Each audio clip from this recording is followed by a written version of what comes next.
김용민 브리핑.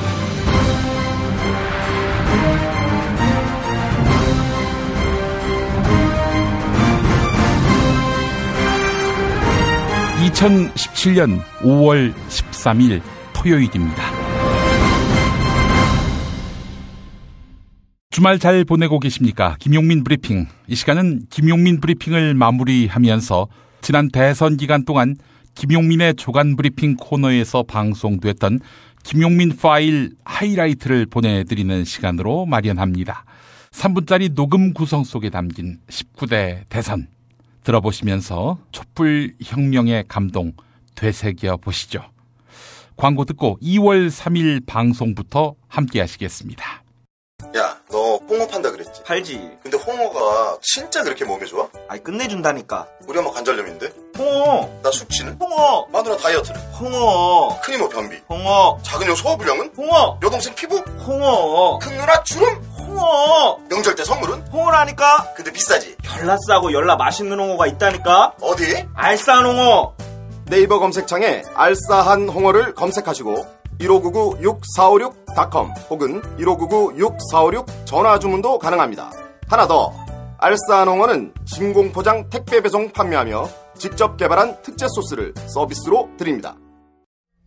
충남 금산의 넓은 인삼밭, 정성농장을 일군 농부아버지 이정열 씨. 자연은 노력한 만큼 내어준다. 그 자연의 마음을 알기에 정성농장을 더불어 일구는 아들 이성규 씨도 아버지에게 배운 것처럼 정직하고 또 성실하게.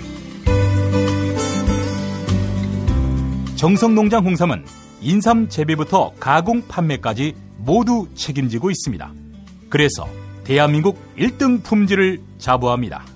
검색창에 정성농장 홍삼을 검색해주세요. 정성농장 홍삼. 전화문의는 010-9754-6972.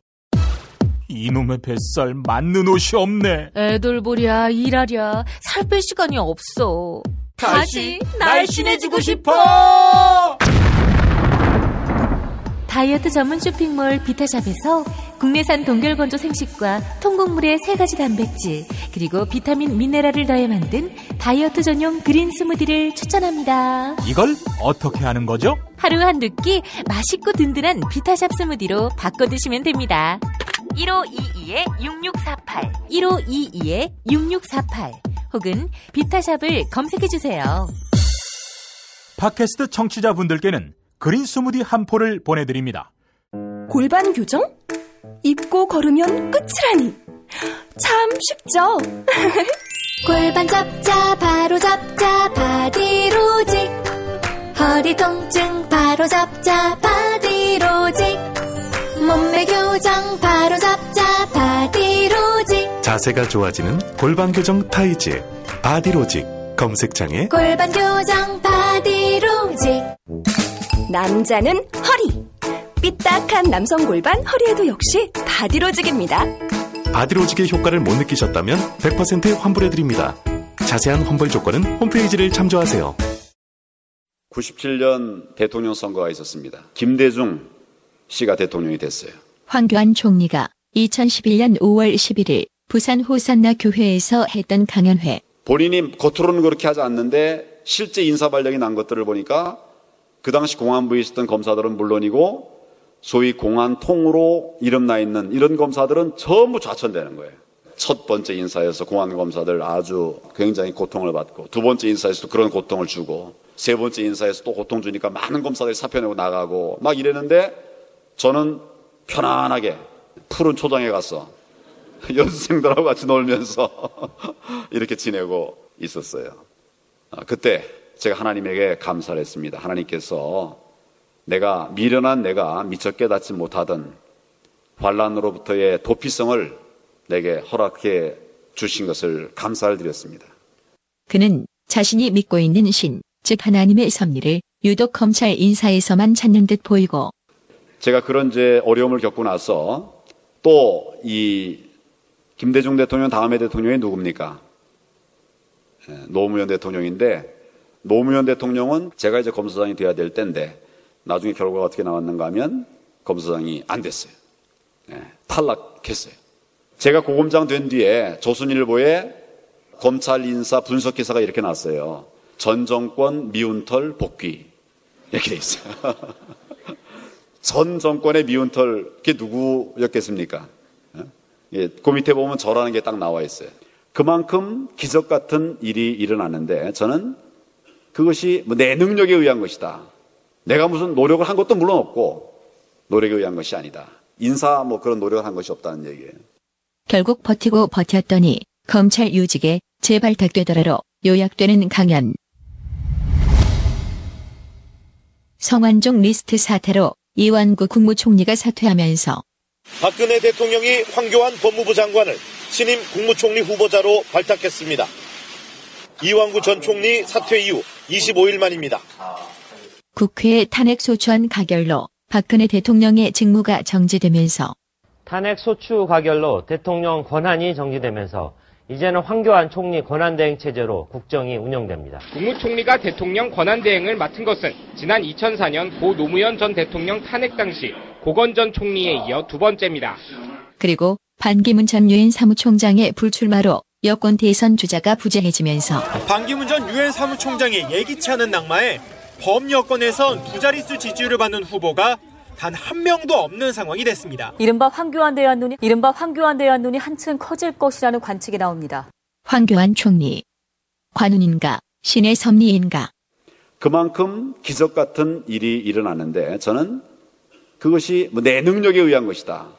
내가 무슨 노력을 한 것도 물론 없고 나의 나 된 것은 다 하나님 은혜라. 타고난 황교안 전 총리의 관운을 살펴볼 수 있는 시간이었습니다. 하루아침에 문자 해고를 당한 대통령제 하에서 비운의 총리 신세였죠. 박근혜가 탄핵에 파면을 당하는 국면에서는 대통령 권한대행까지 맡았습니다. 팔자의 롤러코스터, 이렇게 표현해도 무리 아닐 것 같습니다. 그러나 반기문 낙마로 자신이 대안론의 주체가 되니까 더는 욕심을 내지 않았습니다. 그렇게 중도하차했지요. 자, 다음 에피소드도 황교안 전 총리와 무관하지 않습니다. 2월 13일 방송입니다. 김용민 파일. 오늘은 대통령 권한대행 황교안 총리의 병역 면탈 의혹에 대한 입장과 군의문사 문제를 다뤄봅니다. 이명박 정권은 이른바 병역 면제 정권이다. 그런 비아냥을 들었습니다. 그런 얘기 들어본 적 있습니까? 예, 제 얘기를 하시려고 그러면 바로 말씀하십시오. 지난 2월 10일 국회 대정부 질문. 국민의당 이상돈 의원 질문에 대해 저도 참 한심하게 생각하는 게 왜 국가안보를 강조하는 보수 정권의 국무총리가 다 군대를 안 갔는가? 제가 안 간 게 아니고 못 갔습니다. 아파서 못 갔는데 군대 가서 그럼 죽어라 이렇게 할 수는 없는 거 아닙니까? 군대 가서 그럼 죽어라 이렇게 할 수는 없는 거 아닙니까? 군대는 죽으러 가는 곳이 아니다. 맞는 말씀. 그런데 이런 사건 보도들은 왜 나오는지, 그리고 수십 년이 지나도록 왜 개선되지 않는지. 강원도 화천의 한 부대에 복무하던 허원근 일병이 가슴과 머리에 3발의 총상을 입고 숨진 채 발견됩니다. 군 당국은 자살이라고 발표했는데 과연 자신의 몸에 총을 3번이나 쏴서 자살할 수 있는지. 지난 1998년 판문점 공동경비구역 벙커에서 숨진 채 발견된 김은중이 군은 당시 권총 자살로 몰아갔지만 군 의문사위원회는 사망 원인을 규명할 수 없는 정모 이병은 2004년 경기도 의정부의 군부대에 입대했습니다. 그런데 100일도 안 돼 차가운 주검으로 돌아왔습니다. 당시 부대 측이 자체 조사를 통해 구타 사실을 인정했으면서도 사망의 직접적인 원인은 아니라고 결론낸 것이 양심 있으면은 바르게 얘기해 주겠죠. 의사인 매형이 시신에 난 상처를 조사해달라고 국가인권위원회에 진정을 냈고 군 법무관 출신 변호사인 외삼촌이 직접 사건을 캐고 다녔습니다. 윤일병의 억울한 죽음을 수면 위로 끌어올린 건 가족들이었습니다. 그래서 다른 유가족들은 잔인한 말씀이지만 차라리 윤일병이 부럽습니다. 적어도 윤일병은 군대에서 무슨 일을 겪었고 왜 죽게 되었는지 밝혀지지 않았습니까? 작년 7월 국회 대정부 질문에서 정의당 김종대 의원. 고 김찬욱 상병은 2014년 1월 8일 강원도에 한 기계화 사단 예하 여단에서 근무하던 중 제대를 석 달 휴가를 열흘 앞둔 상황에서 목을 매 자살했다고 합니다. 얼마 후면 휴가 간다고 가족과 통화하며 들떠있던 김 상병이 자살했다는 군 당국의 설명을 가족들은 믿지 않습니다. 이 사건을 조사한 군 당국은 군사 기밀이라는 이유로 아직도 가족에게 수사 기록의 일부를 내놓지 않고 있기 때문입니다. 한 유가족의 2013년 9월 기자회견. 저희가 아들의 진상규명을 요구하며 군병원 영현실에서 한 달을 넘게 절규를 하고 있을 때 군은 채 한 달도 안 된 사고 현장을 부수고 있었습니다. 병사들이 그 앞을 오가면서 무섭다고 한답니다. 군 의문사에 대한 한민구 국방부 장관의 입장은? 그래서 그런 작은 것을 가지고 우리가 전체를 문제시하는 지금 작은 거라고 말씀하셨어요? 아니, 지금 작은 거라고 말씀하셨냐고요? 예, 작은 것이 아니고 부분적으로 일어나는 일이지 않습니까? 황교안 총리 발언에 답이 있다. 군대 가서 그럼 죽어라 이렇게 할 수는 없는 거 아닙니까? 군대 가서 죽어라 이렇게 할 수는 없는 것 아닌가. 맞습니다. 그건 병역 면제받은 황교안만이 아니라 군 의문사를 당한 피해 가족들도 하는 이야기입니다. 하지만 숱한 군 의문사에 대해 국가는 침묵으로 일관하고 있습니다. 강제로 데려가 놓고 시신으로 돌려주는 정부. 이런 정부에 누가 자기 아들을 군에 보내려 하겠습니까? 지들부터 안 보내니까. 네. 나쁜 정부가 축출된 뒤 선출된 새 정부가 답해야 할 것입니다. 이제 2월 24일 방송으로 이어갑니다. 김용민 파일. 직권상정 요구 1년 전 그리고 1년 후. 최순실 국정농단 사건 특검 수사가 오는 28일에 종료될 걸로 보입니다. 남은 방법은 국회의장이 특검 연장 법안을 직권상정에 통과시키는 겁니다. 자유한국당이 반대하자 야당은 국회의장의 직권상정을 요구하는데 박지원 국민의당 대표. 대통령이 유고인 이러한 게 국가 비상이 아니면 무엇이겠습니까? 반드시 직권상정을 해서. 여당은 이제 수사를 마무리할 단계라며 결사 반대입니다. 한마디로 날치기 발상이고 반헌법적 자태라고 규정을 짓겠습니다. 정세균 의장은 현재 상황을 국가 비상사태로 보기 어렵다며 직권상정에 난색을 표하고 있습니다. 1년 전 이맘때 당시 국회의장 정의화 의원. 테러방지법이라고 이름 붙였지만 야당은 국민감시법이라며 반발하는 법안. 이 법안 처리를 위한 직권상정은 절대 못한다며 선을 긋는데 내 이 생각은 국회법이 바뀌지 않는 한은 변할 수가 없습니다. 내가 내 성을 정의화를 바꾸든지 다른 성으로. 안 되는 것을 지금 여러분들이 지금 입법 비상사태라는 이름으로 좀 해달라는 거 아니에요. 지금. 법으로 안 돼 있는 것을 국회의장이 어떻게 할 수 있는? 박근혜 대통령은 강력 반발. 테러 방지법조차 통과시키지 못한 것에 대해서 국회의 존재 이유를 묻지 않을 수 없습니다. 박 대통령과 가까운 친박 의원들 정의화 의장 압박에 열을 올리는데. 제가 얘기 좀 하겠습니다. 원내 수석으로 얘기 좀 하겠습니다. 하겠습니다. 새누리당 김무성 대표의 만류에도 조원진 원내수석은 작정한 듯 정의와 국회의장을 비판합니다. 의장님은 의장님의 직무를 유기하는 겁니다, 지금. 해임 결의안을 내자는 목소리도 나옵니다. 해임 결의안 내. 조원진 의원의 말, 한 글자도 남김없는 현재 야당의 입장. 의장님께 다시 한 번 더 말씀드리겠습니다. 의장님께서 직권상정을 해주시면 됩니다.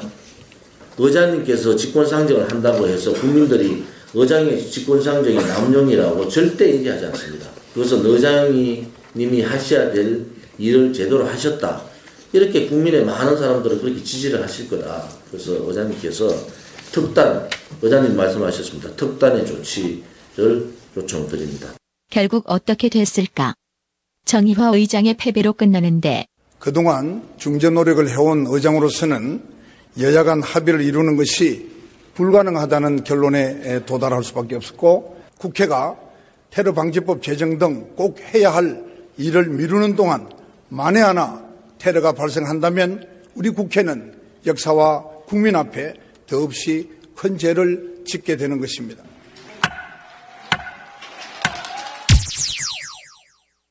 박근혜 최순실 게이트 특검의 연장을 요구하는 국민의 목소리에 정세균 국회의장은 끝끝내 답하지 않았습니다. 대통령이 직무정지인 상태에서 국정농단 진상규명이 무산될 상황에서도 정세균 의장은 끝내 침묵을 지켰습니다. 1년 전 정의화 국회의장은 터무니없는 근거로 국가위기 상황이다 라고 전제하더니 새누리당 친박계 압박에 굴복해 끝내 통과시켰습니다. 직권상정으로 테러 방지법을. 정세균 의장의 미적지근한 태도, 지금도 유감이라 아니할 수 없겠습니다. 2월 28일 방송으로 이어가겠습니다. 김용민 파일. 춤추고 있는 법. 이석기와 친박단체는 왜 다른가? 또다시 마녀 사냥하듯이 진보당을 타령하는 것이 자격심사의 저의입니다. 이는 사상의 자유를 보장하는 헌법 정신을 무시하는 초법적 발상입니다. 이석기 통합진보당 의원이 자신에 대한 체포동의안이 처리되기 직전 나와서 했던 신상 발언. 그러나 대법원의 판단은 엄중했는데 이석기 전 의원 등이 참석자들을 상대로 국가기관시설 파괴와 선전전 등을 언급한 것은 국헌 문란을 목적으로 한 내란 선동죄에 해당한다고 판단했습니다. 내란 음모죄에 대해서는 무죄를 선고했습니다. 이 죄가 인정되려면 내란을 실행하기 위한 구체적인 합의가 있어야 하는데 이석기 전 의원 등이 그걸 실행하겠다는 실질적 합의까지는 이르지 않았다고 판단한 겁니다. 발언, 즉 내란 선동을 했지만 내란 음모는 아니라는 판결. 왜 이런 판결을 냈을까? 양승태 대법원장. 단순히 의견을 교환한 경우까지도 음모죄가 성립한다고 한다면 음모죄의 성립 범위는 지나치게 확대되어서 국민의 기본권인 사상과 표현의 자유가 위축되거나 국회 안전행정위원회 민주당 표창원 의원과 이철성 경찰청장. 협박, 공갈, 특히나 2인 이상이 공동으로 하는 행위에 대해서는 엄중 처벌을 규율하고 있습니다. 박영수 특별검사의 자택, 집 앞에 야구방망이를 들고 여러 사람과 함께 위력을 과시하면서 말로 하면 안 됩니다. 몽둥이 맛을 봐야 합니다. 대한민국을 바로 지키려고 저 박영수 첩검장의 모가지를 날리려고 온 거 아닙니까? 목을 쳐야 한다. 공개적인 주장을 하고 있습니다. 박영수 특별검사, 국가와 정부의 권한 행사를 하고 있는 것이 맞습니까? 아닙니까? 예, 맞습니다. 이런 국가와 정부의 권한 행사를 방해하려는 목적의 행위입니까? 그렇지 않습니까? 이런 그렇게 보입니다. 그렇게 보이시죠? 테러방지법의 적용 검토하셨습니까? 그런 건 검토하지 않았습니다. 이 사안을 테러방지법에다가 이렇게 대입시키는 건 조금 앞서 말씀드렸지 않습니까? 요건에 맞지 않습니까? 그 부분에 대해서는 구체적으로 좀 살펴봐야 되는데요. 테러방지법으로 처벌해야 될 건 아니라고 생각합니다. 왜 아니죠? 지금 어떠한 그 언사를 했다고 해서 그것 자체가 뭐 실행에 착수가 있는 것도 언사만 아니고요. 있습니까? 행동 아닙니까? 예비나 음모는 행동이 아닙니까? 친박 단체의 포건은 테러 위협에 준하지만 고작 말을 한 것에 그치는 거라며 별일 아니라는 식으로 인식하는 이철성 경찰청장. 말을 했을 뿐인 이석기 전 의원은 어떻게 판결받았을까? 이석기 전 의원은 징역 9년이 확정됐습니다. 대통령 대리인단이 2월 22일 헌법재판소 심판정에서 내란을 선동하는 듯한 발언을 했습니다. 이튿날부터 자유한국당 친박계 의원들이 탄핵 절차에 문제가 있다며 헌법재판소 결정에 대한 불복을 공언하고 나섰습니다. 아스팔트를 피로 물들일 것 따위의 말들이 섬뜩합니다. 헌법재판관 등에 대한 테러 위협도 공공연합니다. 한 보수 언론은 금방이라도 내전이 벌어질 것처럼 으름장을 놓습니다. 광장의 친박 시위대들도 여기에 고무돼 들으신 대로 막말과 폭언을 이어갔습니다. 이석기 전 의원은 9년형을 선고받았습니다.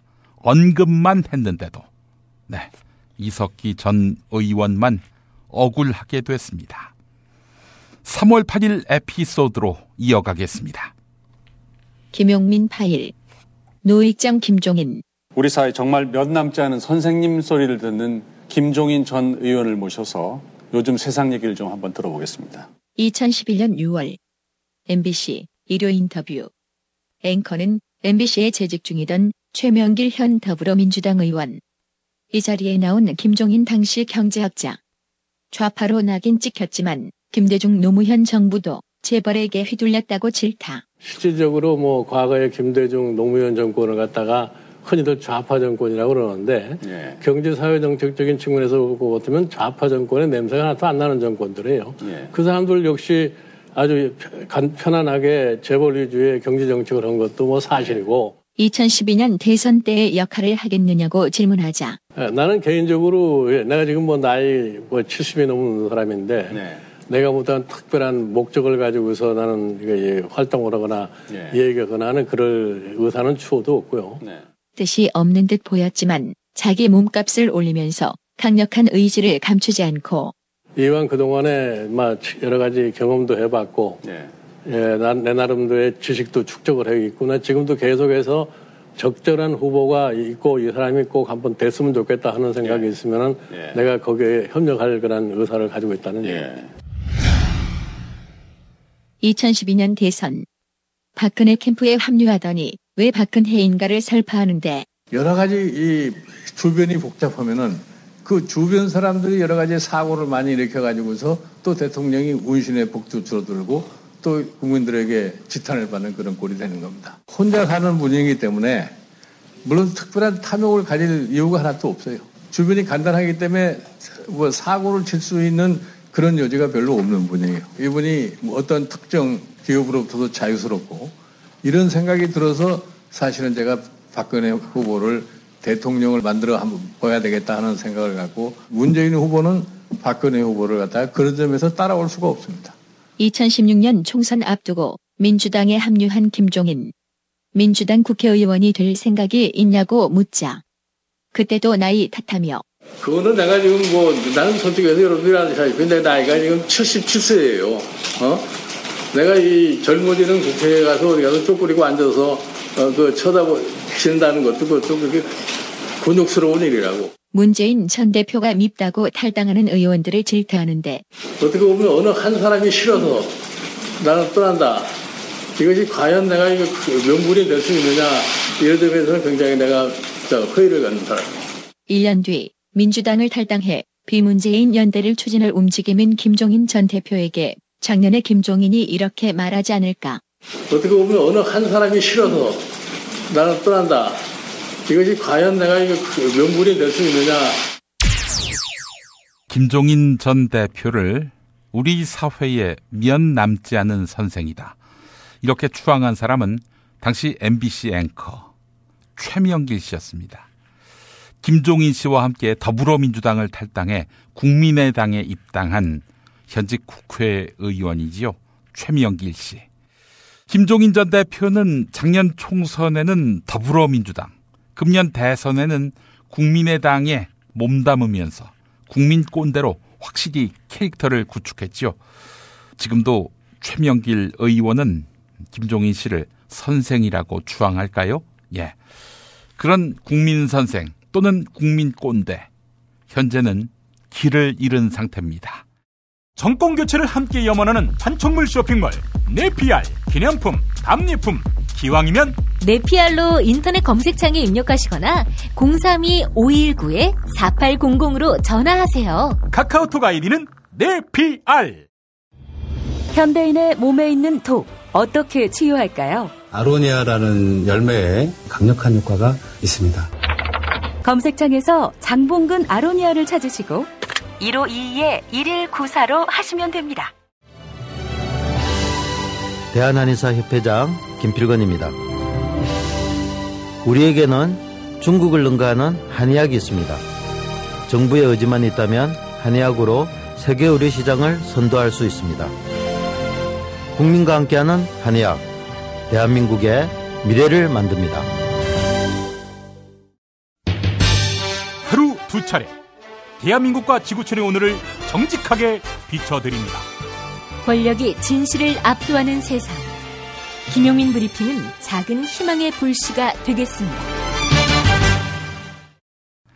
자, 이제 3월 11일 에피소드로 이어가겠습니다. 박근혜가 파면당하고 그 이튿날입니다. 김용민 파일. 가장 깨끗한 대통령의 말로 권력형 비리에 연루된 사람은 더 엄중한 처벌을 받도록 하겠습니다. 저는 정치를 시작한 이래 깨끗한 정치를 위해 힘든 길을 걸어왔습니다. 2012년 박근혜 대통령의 새누리당 대통령 후보 수락 연설. 저는 이 자리에서 분명하게 약속드립니다. 부패와 비리에 어떤 누가 연루되어 있다고 해도 결코 용납하지 않을 것입니다. 과감히 털고 가겠습니다. 진정한 개혁은 나로부터, 가까운 데서부터 시작해야 합니다. 저와 제 주변부터 더욱 엄격하게 다스리겠습니다. 친인척과 권력형 비리에 대해서는 특별 감찰관제를 도입해서 사전에 강력하게 예방하겠습니다. 그런데 실상은 우병우 전 민정수석은 이석수 전 특별감찰관의 감찰을 방해한 의혹을 받고 있습니다. 감찰 착수한 걸 듣고 증인이 전화를 직접 걸어서 형 왜 이래 어디 아파 이런 식으로 말했다는. 우병우 전 수석은 이석수 특별감찰관이 물러나는 과정에 개입한 의혹을 받고 있었습니다. 특별감찰관실 해체 과정의 문제점은 당시 인사혁신처가 감찰관실의 간부 퇴직을 요구하면서 보낸 공문에도 드러나 있습니다. 박영수 특별검사팀은 우병우 전 민정수석이 지난해 7월에서 10월 사이 김수남 검찰총장과 20여 차례 통화한 사실을 확인한 것으로 전해집니다. 특히 우 전 수석은 지난해 8월 16일 밤늦게 김 총장에게 전화를 걸어 17분 동안 통화했는데 이석수 전 특별감찰관이 우 전 수석에 대한 감찰 정보를 언론에 누설했다고 한 방송사가 보도한 직후였습니다. 문제가 생긴다면 상설 특검을 통해 즉각 수사에 착수하도록 하겠습니다. 그런데 실상은 검찰의 조사에 성실하게 임할 각오이며 특별검사에 의한 수사까지도 수용하겠습니다. 이미 청와대 비서실과 경호실에도 검찰의 수사에 적극 협조하도록 지시하였습니다. 하지만 검찰특별수사본부의 대면조사는 물론 박영수 특검의 청와대 압수수색과 대면조사에도 응하지 않았습니다. 헌재는 박 대통령의 이런 행태가 국민 신임을 배반한 것은 물론 대한민국 존립의 기반인 헌법을 스스로 무력화했다고 판단했습니다. 피청구인의 1년의 언행을 보면 법 위배 행위가 반복되지 않도록 하여야 할 헌법 수호 의지가 드러나지 않습니다. 그래서 이정미 헌법재판소장 직무대행의 결정은 피청구인 대통령 박근혜를 파면한다. 2017년 3월 10일 아침 11시 21분 박근혜 대통령이 파면됐습니다. 4년 전 아버지의 후광을 업고 화려하게 아버지 자리에 올랐던 박근혜 대통령은 헌정사상 파면된 첫 현직 대통령이라는 불명예를 안게 됐습니다. 헌법재판소는 재판관 8명의 전원일치로 피청구인 대통령 박근혜를 파면한다고 선고했습니다. 지난해 12월 9일 국회의원 234명의 찬성으로 탄핵소추안이 의결된 날로부터 92일째 헌법재판소가 박근혜 파면 결정으로 국가적 혼란에 마침표를 찍었습니다. 지난해 가을부터 광장을 떠나지 않은 촛불, 이 촛불이 진정 이 나라의 주인임을 선언함과 동시에 1970년대부터 이어져 온 낡은 대한민국과 결별하게 된 것입니다. 한겨레 기사 내용을 요약했습니다. 3월 16일 에피소드 들어보시죠. 김용민 파일. 사드 파장. 예견된 비극. 대규모의 경제 보복이 있지 않을 것이다. 그런 예측은 하고 있습니다. 유일호 경제부총리. 작년 7월 국회 발언. 이어 지난해 9월에 나온 윤병세 외교부 장관 발언도 비슷했습니다. 저로서는 이것이 경제 보복이다라고 얘기하기는 아직은 상당히 좀 이르다 이렇게 말씀드릴 수 있겠습니다. 별일 아니라고 했지만 요 며칠 나온 방송 보도를 종합해보면 서울 명동의 롯데면세점 대형차 주차장에 중국인 단체 관광객을 태우고 온 버스가 한 대도 없습니다. 하루에도 50팀가량 중국인 단체 관광객을 받던 300석 규모의 다른 한 식당은 이젠 100석도 채우기 힘들다며 늘 북적이던 한국행 여객기 수속장이 텅 비었습니다. 중국인 여행객이 뚝 끊겼기 때문입니다. 배출항 전 2시간 동안 영업하던 면세점은 손님이 없어 30분 만에 문을 닫았고 매출은 평소의 10% 수준에 그쳤습니다. 유커가 사라지자 고스란히 제주 지역 상권은 직격탄을 맞았습니다. 중국인 단체 관광객 전담인 소규모 여행사들은 예약이 뚝 끊기자 오늘부터 기약 없는 휴업에 들어갔습니다. 의료 관광도 타격을 받고 있습니다. 중국인들은 국내 의료 관광객 1위여서 그 파장이 상당한데요. 중국 식당에서 한국 손님들이 봉변을 당하거나 또 중국 기업에서 일하는 한국 직원이 한국으로 출장 왔다 돌아가지 못하는 경우도 생기고 있습니다. 이런데도 정부는 올해 초까지만 해도 보복은 없을 것이라면서 손을 놓고 있었습니다. 국회 외교통일위원회에서 문희상 민주당 의원이 외교부 차관에게 도대체 외교부 장관은 이런 사드 배치에 관한 정보를 알고나 있었는지 그걸 정확히 묻고 싶습니다. 정부 간의 협의체 속에서 계속 협의를 하고 있고요. 그런데 실상은 예측이 틀린 게 아니라 예측을 하고도 손을 전혀 안 썼다는 점. KBS 보도. 우리 정부가 사드 배치를 공식적으로 발표한 건 지난해 7월인데요. 이 당시 정부는 향후 있을 중국의 경제 보복을 예상해 시나리오를 작성했었습니다. 이 8개월 전 이런 정부 예상은 그대로 적중하고 있는데요. 이 정부는 이런 상황을 내다봤지만 맞대응할 때가 아니라는 입장을 고수하고 있습니다. 국회 국방위원회에서 김종대 정의당 의원 발언. 사드 1개 포대는 48발의 요격 미사일밖에 없습니다. 재장전에 30분이 걸려요. 그러면은 1차로 북한이 미사일 쏘고 전화로 우리가 30분 후에 쏠 테니 준비하라고 알려줍니까? 그런데 뭐든지 충분히 방어가 가능하다. 이런 그러니까 상대방이 총을 쐈을 때 나도 총을 쏴서 그 총알을 맞추는 이런 기술이 과연 정부가 한 일이 아주 없지는 않았는데 최근 성주 사드 반대 집회에서 나온 발언. 처음에 우리 성주에서 촛불 집회를 하면서 사드 배치 철회를 외칠 때 청와대에 있는 안종범이라는 놈은 수첩에다 이렇게 적었습니다. 외부 세력을 차단해서 성주를 고립시켜야 된다. 네, 박근혜 정부는 끝까지 무능하고 무책임했지요. 졸속으로 사드 체계 배치 결정을 내릴 줄만 알았지 중국의 반발에 어떻게 대처할지에 대해서 완전히 손을 놓고 있었습니다. 사드 배치가 자국 안보에 중대한 해를 끼친다고 굳게 인식하고 있는 중국으로서는 호락호락하게 물러서지 않을 것이 분명했습니다. 사실 사드는 미국과 중국의 전략적 이해관계 속에서 한국의 입지를 강화하고 북핵 문제 해결에 물꼬를 틀 수 있는 좋은 기회였지만 박근혜 정부는 그야말로 무능무식함, 여기에 더해 무성의로 오히려 화를 자초했습니다. 네, 박근혜 정부의 이런 패악질, 무능, 그렇기 때문에 새 정부는 이를 수습해야 할 책임의 무게가 더 커지게 됐습니다. 사드 문제 어떻게 풀어낼 수 있을까요? 함께 지켜보겠습니다. 이제 3월 20일 김용민 파일 들어보겠습니다. 김용민 파일. 박근혜 정부 장관들의 화술 연구. 블랙리스트가 존재한다 안 한다. yes, no. 어느 게 맞아요? 존재한다, 존재하지 않는다. 의원님, 저는 그렇게 생각하지 않습니다.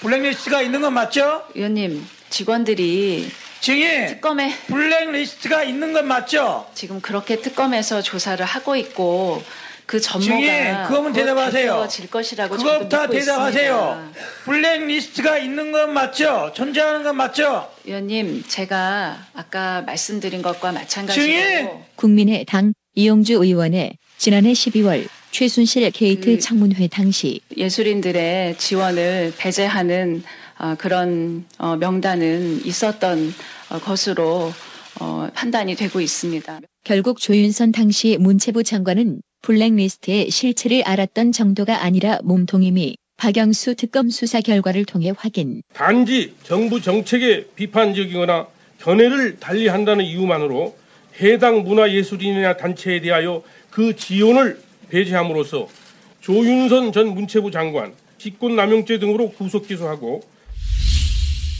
지난 금요일 국회에서 있었던 현안 질의. 국민의당 정동영 의원이 한민구 국방부 장관에게 한미 두 나라 사이에 사드 관련 합의서가 있냐고 묻는데 국방부 장관에게 짧게 묻겠습니다. 문서가 있습니까? 네, 이렇게 한마디 하면 될 것을 질질 끄는 장관. 사드 배치는 주한미군 사령관의 요청에 의하여 우리 한국 정부가 한미 상호 방위 조약과 주한미군 지휘협정에 근거해서 결정한 것입니다. 서면은 없고 구두 합의만 있는 겁니까? 의원님, 이것은 그 주한미군이 한반도에 전력을 전개할 때 이미 상호 방위 조약 4조에 의해서 그 권리를 네, 이렇게 한마디 하면 될 것을 부동산 하나를 거래할 때도 문서가 몇 장인데 한반도의 운명을 좌우할 결정을 구두 합의로 문서 한 장 없다는 것은 국익에 대한 배반입니다. 직무유기입니다. 손바닥으로 하늘을 가리는 화술. 국민은 비웃게 되고 더불어민주당 김영호 의원 질의 당시 기업이라는 것이 이윤 추구가 가장 큰 목적인데요. 롯데는 이미 중국에 10조 이상의 투자를 해놨습니다. 또 특히 롯데 지금 오너는 많은 지금 범죄 행위로 검찰의 조사를 받고 있습니다. 이런 약점을 노리고 국방부가 롯데 성주골프장 선택한 거 아닙니까? 왜 국방부의 제안을 받아들였을까요? 그거 한번 얘기해 보세요. 의원님 아시다시피 북한의 핵미사일 위협이 점점 고도화되고 있는데 우리가 가지고 있는 대항 수단이라는 것이 제한되고 있지 않습니까? 그런 측면에서 그런 일을 국가가 한다고 하니까 그게 국민들에게 설득된다고 좀 생각되십니까? 최순실 게이트 청문회 당시에 조윤선 문화체육관광부 장관, 사드 논란 당시에 한민구 국방부 장관의 국회 본회의 발언 태도를 보면 박근혜 정부 강요들끼리는 발언 매뉴얼을 공유하고 있는 것 아닌가, 그런 생각이 들 정도입니다. 말 돌리기, 논점 흐리기, 네, 새 정부에서는 보고 싶지 않은 그림입니다. 3월 22일로 가보겠습니다. 김용민 파일, MBC 사태, 그리고 대통령 선거. 너무 잘생겼다! 탄핵 결정 전 친박단체가 MBC 앞에서 벌인 집회. 연단의 MBC 제3노조 위원장 김세희 기자가 올라섰는데 여전히 MBC 내부는 치열한 전쟁 중입니다. 여전히 특정 정치 세력이 MBC를 흔들려고 하고 있습니다. 하지만 다른 언론들과는 다르게 우리 MBC는 진짜 공정한 방송. 그런데 MBC 막내 기자들은 최근에 MBC는 JTBC가 입수한 태블릿의 출처에 대해 끈질기게 보도하고 있습니다. 스스로 최순실 것이 맞다는 보도를 냈다가 다시 의심된다고 수차례 번복하는 모양새도 웃었지만 사실관계조차 확인되지 않은 내용을 추측의 추측으로 기사화하는 현실에 저희 젊은 기자들은 절망하고 있습니다. 뒤늦게 최순실 특별취재팀을 꾸렸지만 한 달도 안 돼 해체했고, 이런 가운데 어제 MBC 100분 토론에 출연한 문재인 더불어민주당 대선 경선 후보. 적폐청산 가운데 가장 중요한 분야 중에 하나가 저는 언론 적폐라고 생각합니다.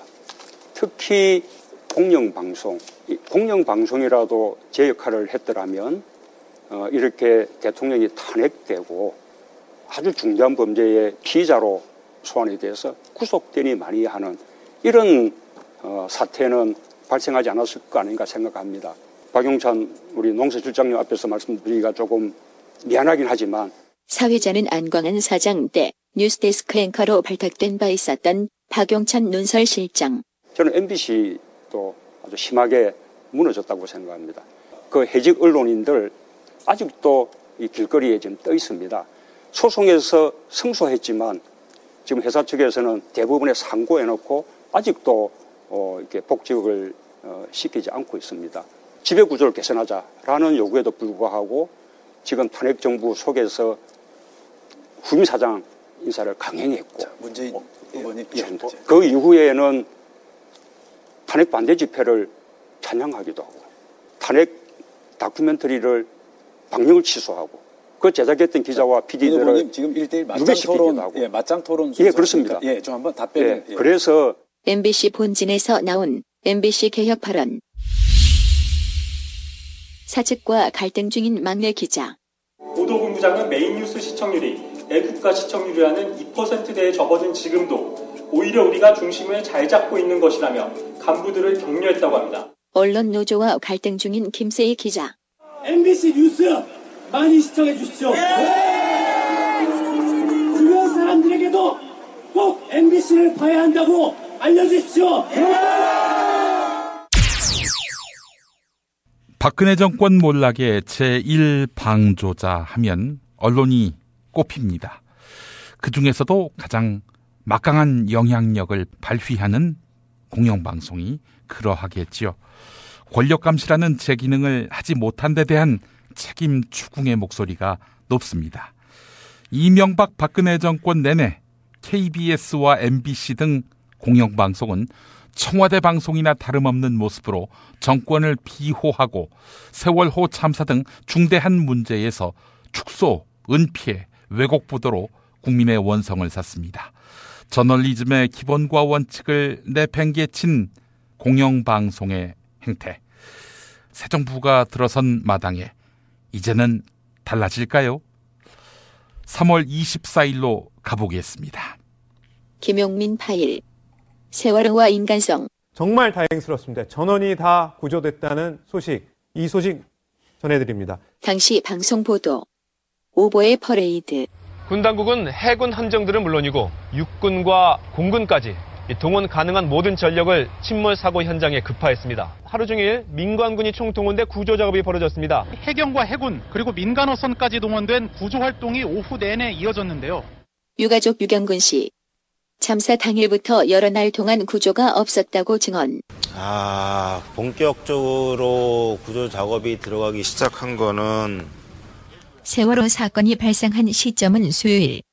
본격적으로 구조 작업이 들어가기 시작한 거는 토요일부터 시작이 됐습니다. 시간이 지나고 유가족에 대한 공격이 이어지고 종편 채널 보도와 논평. 세월호 특별법 제정을 촉구하면서 단식 투쟁을 벌여온 고 김유민 양의 아버지 김영호 씨에 대한 논란 확산되고 있습니다.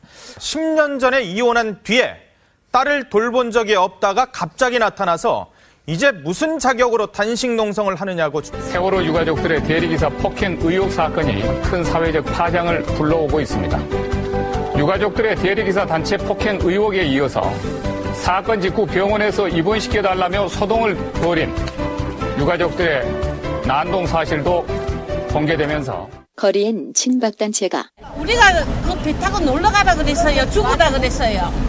시민들의 유식공간 광화문 광장 이제 시민들에게 돌려주세요.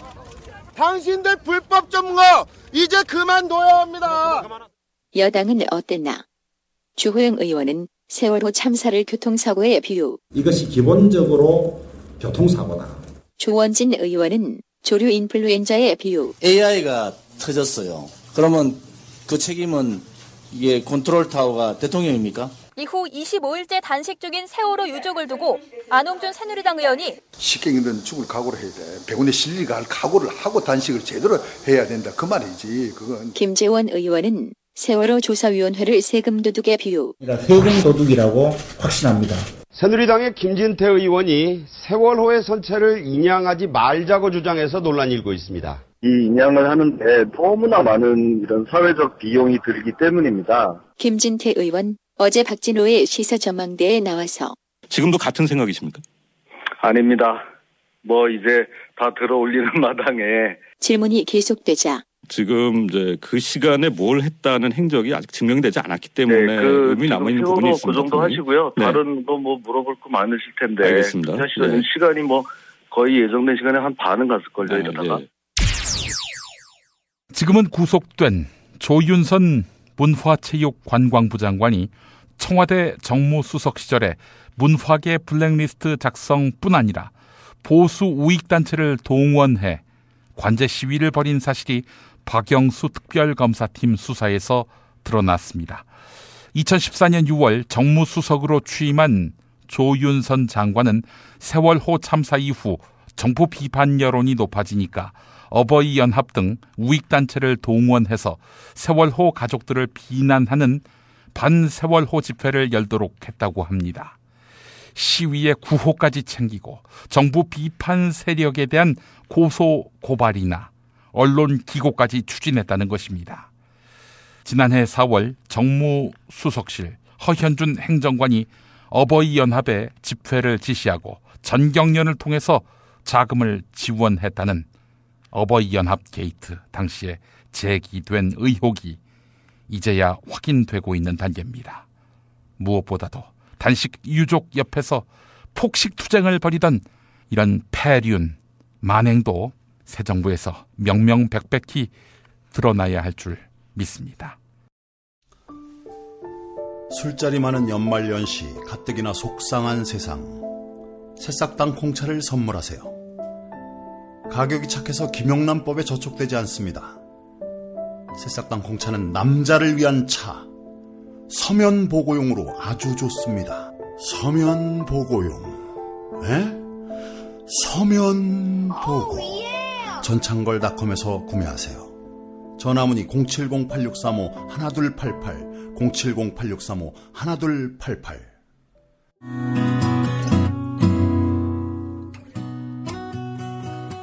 안녕하세요. 조광래 중고차 돌아온 오늘의 한마디. Happy birthday to me. 오늘은 저 조광래 대표의 생일입니다. 마음껏 축하해 주십시오. 고맙습니다. 아니지. 중고차는 조광래 중고차 1800-9538. 고맙습니다. 3월 29일 방송 듣겠습니다. 김용민 파일. 출수된 BBK 주가 조작 의혹. 김 씨는 코스닥 기업 옵셔널 벤처스의 주가를 조작하고 300억 원대 회사 돈도 횡령한 혐의로 8년간 복역한 뒤 만기 출소했습니다. 앞서 2007년 김 씨는 이명박 당시 한나라당 대선 후보가 옵셔널 벤처스를 인수한 BBK의 실소유주라고 폭로했지만 검찰과 특검은 김 씨 단독 범행으로 결론 내렸습니다.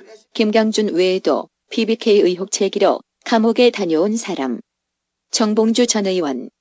채널A의 진행자가 던진 질문. 자, 감옥 가신 게 BBK 때문인데 당시 비슷한 발언을 했어요. 박근혜 지금 현 대통령도. 근데 우리 정봉주 전 의원만 어떻게 보면 감옥에 갔다 그래가지고 이런. 실제로 어땠나? 2007년 봄. 박근혜 당시 한나라당 경선 후보 쪽 최경환 의원. 이명박 전 시장은 BBK가 자신과는 관련이 없는 회사라고 계속해서 주장을 해왔습니다. 근데 이번 이 보도에 따르면은 사실상 공동대표라는 그런 게 정관에서 밝혀지게 된 것입니다. 이 정관은 공정까지 받아서 금융감독원에 제출했던 그런 정관이라고 이 보도에 따르면은 그렇게 되어 있습니다.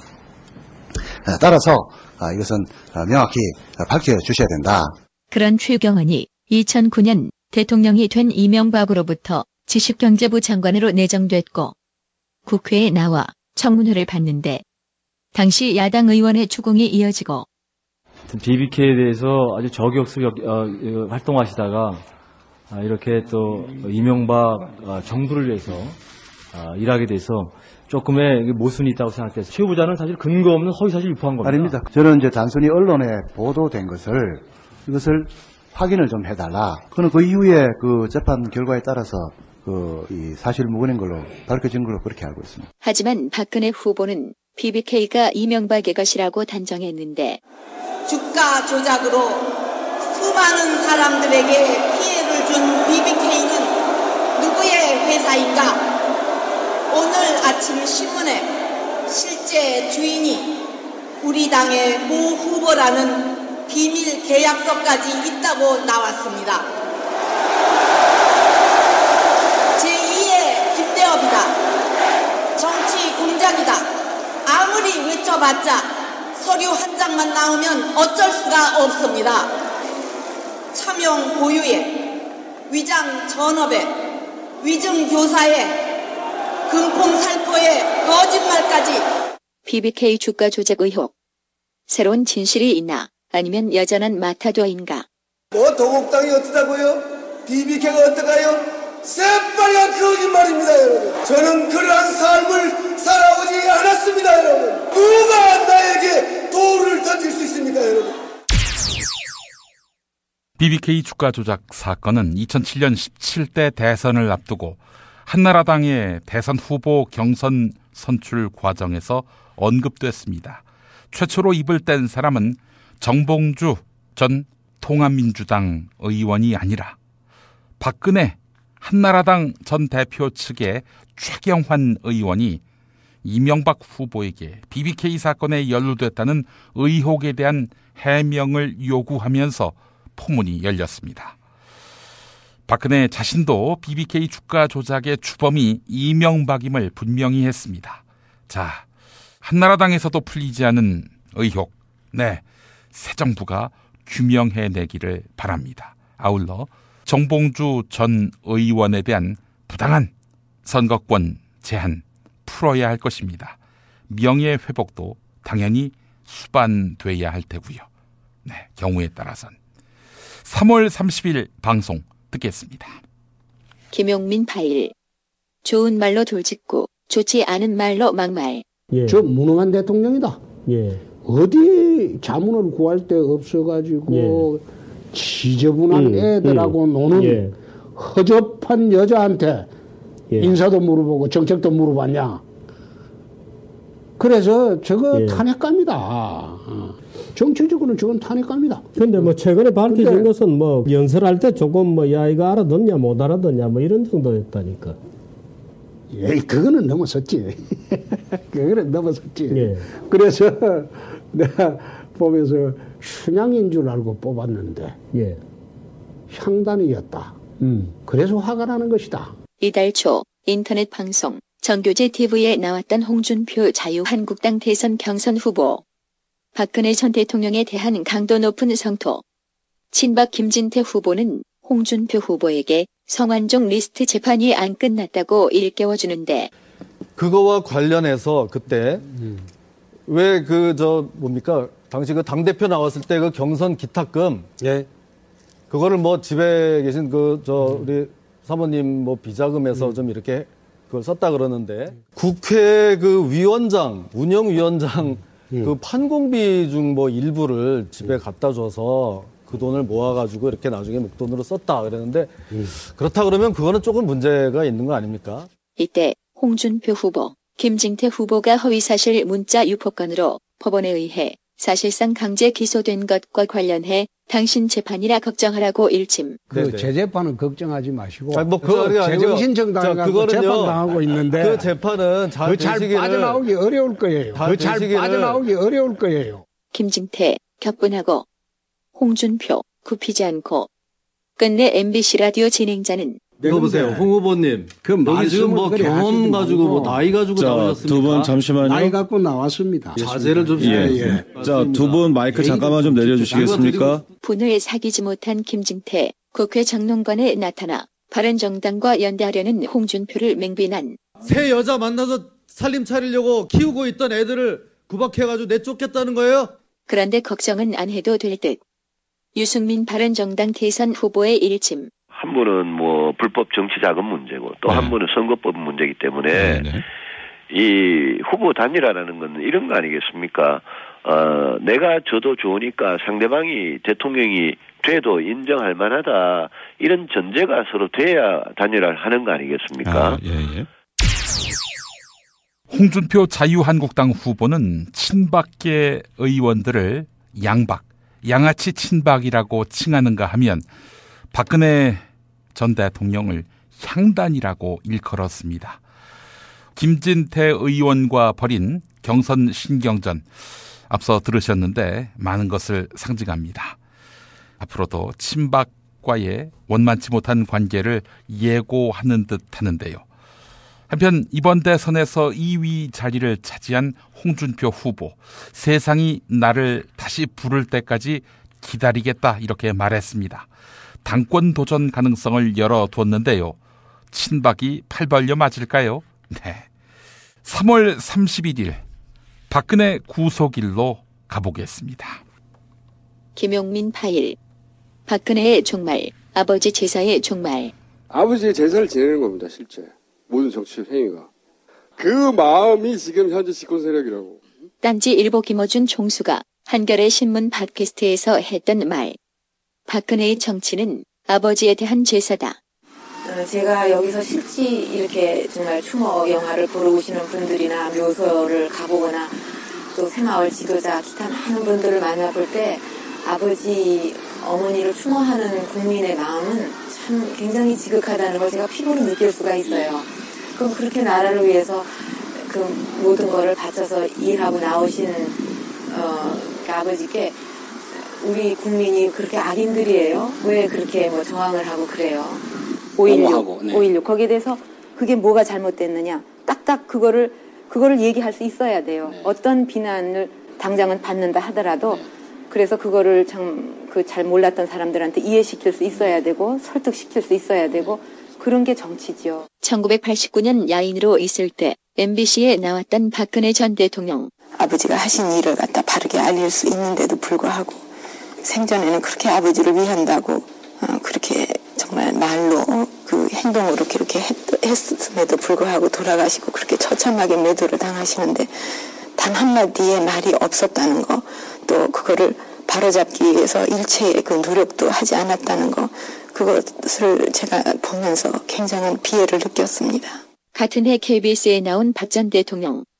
복수심에 불타오르는데 1998년 국회의원 재보궐선거에 출마해 정계에 입문한 박 전 대통령. 우리 국민과 또 돌아가신 아버지가 힘을 합해서 일으켜 세운 나라인데 어떻게 하다가 이런 지경까지 왔는가. 참 생각하면 안타까운 마음 이루 금할 수가 없습니다. 당선된 뒤에는 아버지께서 그렇게 노심초사하시면서 국민 여러분과 힘써서 이루신 공이 지금 이 어려운 시대를 맞아 무너져 내리고 있는 이때에 저희가 작은 힘이지만 그 열과 성을 다해서 독립운동가 후손인 차영주 선생.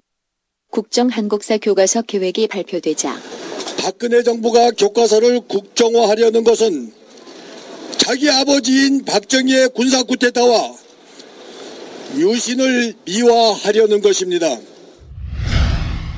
촛불을 든 국민의 강력한 구속 요구로 감옥에 들어간 박 전 대통령. 혹시 이런 마음을 품고 있는 건 아니겠지? 우리 국민이 그렇게 악인들이에요? 왜 그렇게 뭐 저항을 하고 그래요?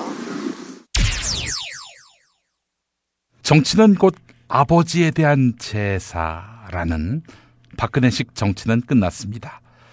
정치가 어떻게 제사입니까? 살아있는 사람에 대한 헌신과 봉사여야지요. 네, 이런 사실을 일깨우기까지 참으로 많은 시간이 필요했습니다. 망령은 길었습니다. 자, 이제 산 사람을 위한 정치 펼쳐지겠죠? 4월 5일 방송으로 이어지겠습니다. 김용민 파일. 손학규 징크스. 손학규 징크스라는 말씀 혹시 들어봤습니까? 전국 100일 민심대장정을 마치고 이제 정말 화려하게 올라오는데 그날 북한에서 첫 번째 핵실험을 했어요. 그 다음날 아침 신문 그날 저녁 방송에 단 한 줄도 안 났어요. 민주당의 대표를 할 때 그 시청 앞 광장에 텐트를 쳤습니다. 근데 바로 그날인가 그 다음날 연평도 포격 사건이 터졌어요. 지난 1월 초 TBS 라디오에 출연한 손학규 전 민주당 대표. 이후에도 징크스는 계속됐는데 2년 3개월간의 전남 강진 칩거를 마치고 만덕산에서 하산한 날에는 북한이 미사일 발사 실험을, 국민의당 입당식에는 이재용 삼성전자 부회장이 구속되면서 이 웃지 못할 징크스는 10년간 꾸준히 이어져 왔습니다. 그런데 진정한 징크스는 이것. 2007년 대선부터 내리 3번 당내 경선에서 2등을 했다는 점. 우선 2007년 대통합 민주신당 대통령 후보자로 기호 4번 정동영 후보자가 당선됐음을 선포합니다. 2위인 손학규 후보와는 예상 외에 많은 표차로 승리했습니다. 2012년 기호 4번 문재인 후보가 선출됐음을 선포합니다. 윤 후보는 13개 지역 경선에서 모두 이기며 2위 손학규 후보를 큰 차이로 제쳤습니다. 2017년 안철수 후보가 선출되었음을 선포합니다. 안철수 후보가 85.4%를 득표하며 손학규 후보 12.4%, 박주선 후보 2.2%에 그쳤습니다. 이보다 더 큰 징크스는 이렇게 손학규를 이기고 본선에 진출한 당내 후보는 항상 2등을 했다는 점. 우선 2007년 한나라당의 이명박 후보가 제17대 대통령으로 당선됐습니다. 2위인 정동영 후보와는 532만여 표, 22.6%포인트 차로 역대 최다 득표 차를 기록했습니다. 2012년 새누리당 박근혜 후보가 제18대 대통령에 당선됐습니다. 1,469만 표를 얻은 문재인 후보를 108만 표, 3.5%포인트 차로 따돌렸습니다. 그렇다면 2017년은 5월 9일 그날은 이 징크스를 다 깨고 안철수의 시간이 될까? 안철수의 시간이 오니 문재인의 시간이 가고 있습니다. 국민 통합의 시간이 오니 패권의 시간이 가고 있는 겁니다. 안철수 국민의당 대선 후보 끝내 낙선했지요. 손학규의 저주가 정치권에서 회자되고 있습니다. 손학규 국민의당 공동선대위원장 2007년 대선부터 이번 대선까지 3번 연속 대선 후보 경선에서 2위를 한 진기록을 갖고 있습니다. 그리고 자신을 이긴 후보가 모두 최종 1등에 밀려서 2등이 됐습니다.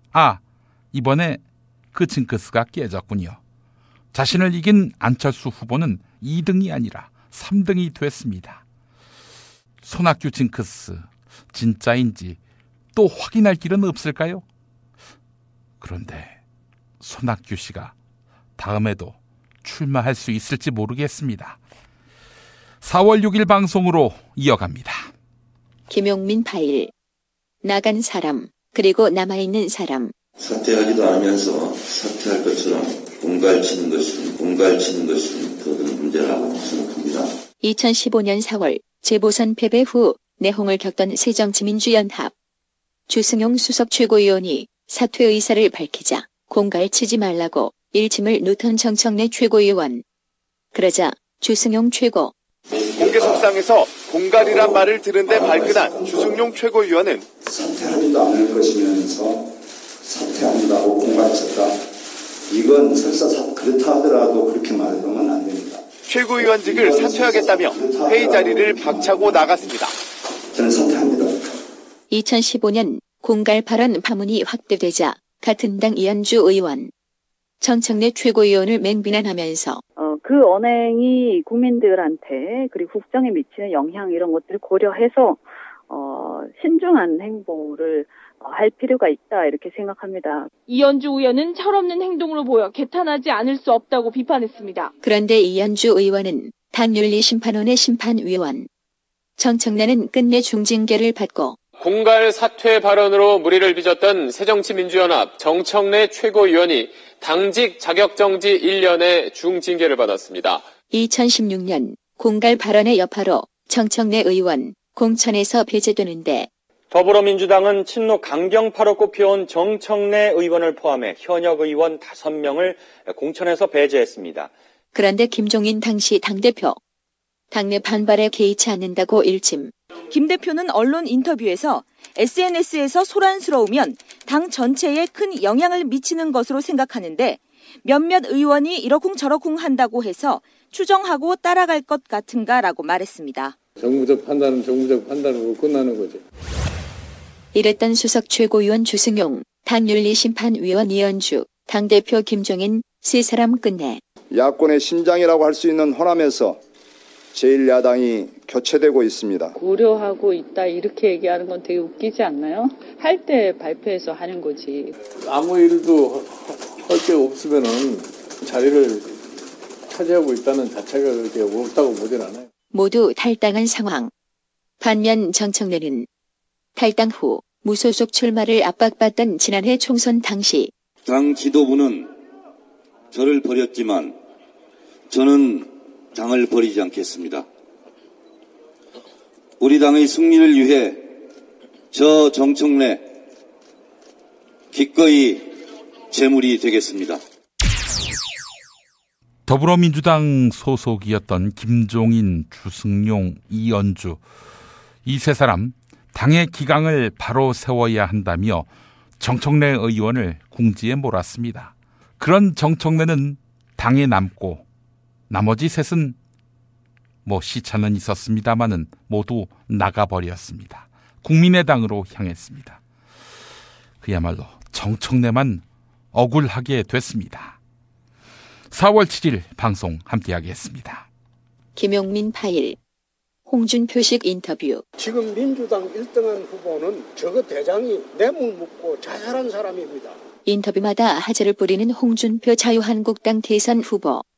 최근 JTBC에 나와서 당에 친박은 없다고 하시니까 제가 이 친박 정당에서 61.4%를 득표할 수 있었겠습니까? 친박이 없어진 거죠. 강원 쪽에 맡은 김진태 의원은 그러면 친박은 아니라고 보시는 건가요? 본인이 토론 과정에서 친박 아니라고 수차례 이야기를 했어요. 본인이 아니라고 하면 그냥 친박이 아닌 게 되는 건가요? 손 박사 보고 내가 민주당원이냐고 물으면 어떻게 대답하실래요? 물론 저는 아니라고 아니죠. 할 거 아니에요. 그 본인 말을 믿어야지. 재선 국회의원인데. 본인이 친박이 아니라고 해도 지금까지 해왔던 여러 가지 양태가 그게 오랜만에 만나가지고 좋은 이야기 하지 뭘 자꾸 따져서요. 그 작가가 써준 거 읽지 마고. 제가 지금 작가가 써준 걸 읽고 있지는 않습니다. 유승민 후보 경우에는 홍 후보에게 무자격 후보라고 얘기하고 있습니다. 뭐라고 반론하시겠습니까? 그거는 내가 답변을 하지 않겠습니다. 후보 자격과 바로 직결된다는 상대당의 주장이 있는데 아니 지금 손 박사도 재판받고 있으면서 그 질문하면 안 되지. 제가 그렇다면 지금 말씀하시기는 방송할 자격이 없다고 말씀하시는 것 같은데. 아니 내가 싸우려고 하는 게 아니고. 마음에 안 드는 질문이 나오면 논점을 흐리는 방식. SBS에 나와서도 대표적으로 우리 홍 지사께서는 김대중 노무현 정부에서 저격수다, 무슨 당 안에서도 좌충우돌이다 이런 소리를 많이 들으셨다는 거 인정하실 수 있잖아요. 그건 내가 독고다이 정치를 했으니까. 그 혼자 하는 정치를 하셨다는 그렇죠. 얘기인데. 별로 기분이 안 좋은 질문만 하는데 우리 김 본부장은 박근혜 대통령 비판하다가 잘렸다가 언제 들어왔죠? 지난번에 앵커 잘렸잖아. 저희 회사의 정기 인사로 된 거고요. 지금 그런 말씀을 나눌 자리는 아닌 것 같습니다. 아, 그래요? 네, 그건 사실입니다. 사실이고. 잘렸다가 이번에 돌아온 겁니까? 아니, 그게 아니고. 스스럼 없다고 판단한 질문자에겐 쉬어받고 싶다는 말까지. TBS 라디오에서는 저희가 문자가 폭발하고 있습니다. 돈 지사님 여기 넘쳐나고 있어요. 그거는 집에서 할 일 없는 사람들이 들으면서 욕을 하니까 나는 아니에요. 거기에는 전혀 출근길에 사회인들이 지금 방송을 듣다가 돈 지사님한테 욕을 하고 있는 겁니다. 비호감 폭발을 어떻게 하실 겁니까? 비호감이라고 아까 처음 이야기를 쭉 하는데 그렇지 않아요. 성질대로 하면 그냥 한 대 쥐어 박아버렸으면 좋겠는데. 저도 오늘 많이 참고. 홍준표 자유한국당 대선 후보 토론이든 인터뷰든 상대가 적대적이라고 판단되면 일단 핥히고 봅니다. 당하는 상대는 당혹스럽지만 보는 사람은 흥미진진해지기 마련이지요. 우파에게 밑보인 손석희, 김성준, 김어준은 홍준표에게 있어서 인터뷰 사회자가 아니라 싸움의 대상이 됩니다. 그렇게 싸워서 자신의 우파 본색을 확실히 하려는 그런 의도도 읽을 수 있겠죠. 살다 보면 꽃 주문할 일이 생깁니다. 1566-0263 네이버에서 검색된 사이트보다 최대 2만 원 싸게 해드립니다. 좋은 사람과 플라워 1566-0263 잊지 마세요. 한우 사고를 집어넣고 24시간 팔팔 끓인 곰탕 연지연 곰탕. 어린이부터 노인까지 누구나 좋아하는 건강식 연지연 곰탕. 택배로 신청하시려면 010-7252-1114 김용민 브리핑과 함께하는 브리핑 대리운전 1522-9687 수익금 일부는 김용민 브리핑 드라마 악인 열전 제작비로 쓰입니다. 1522-9687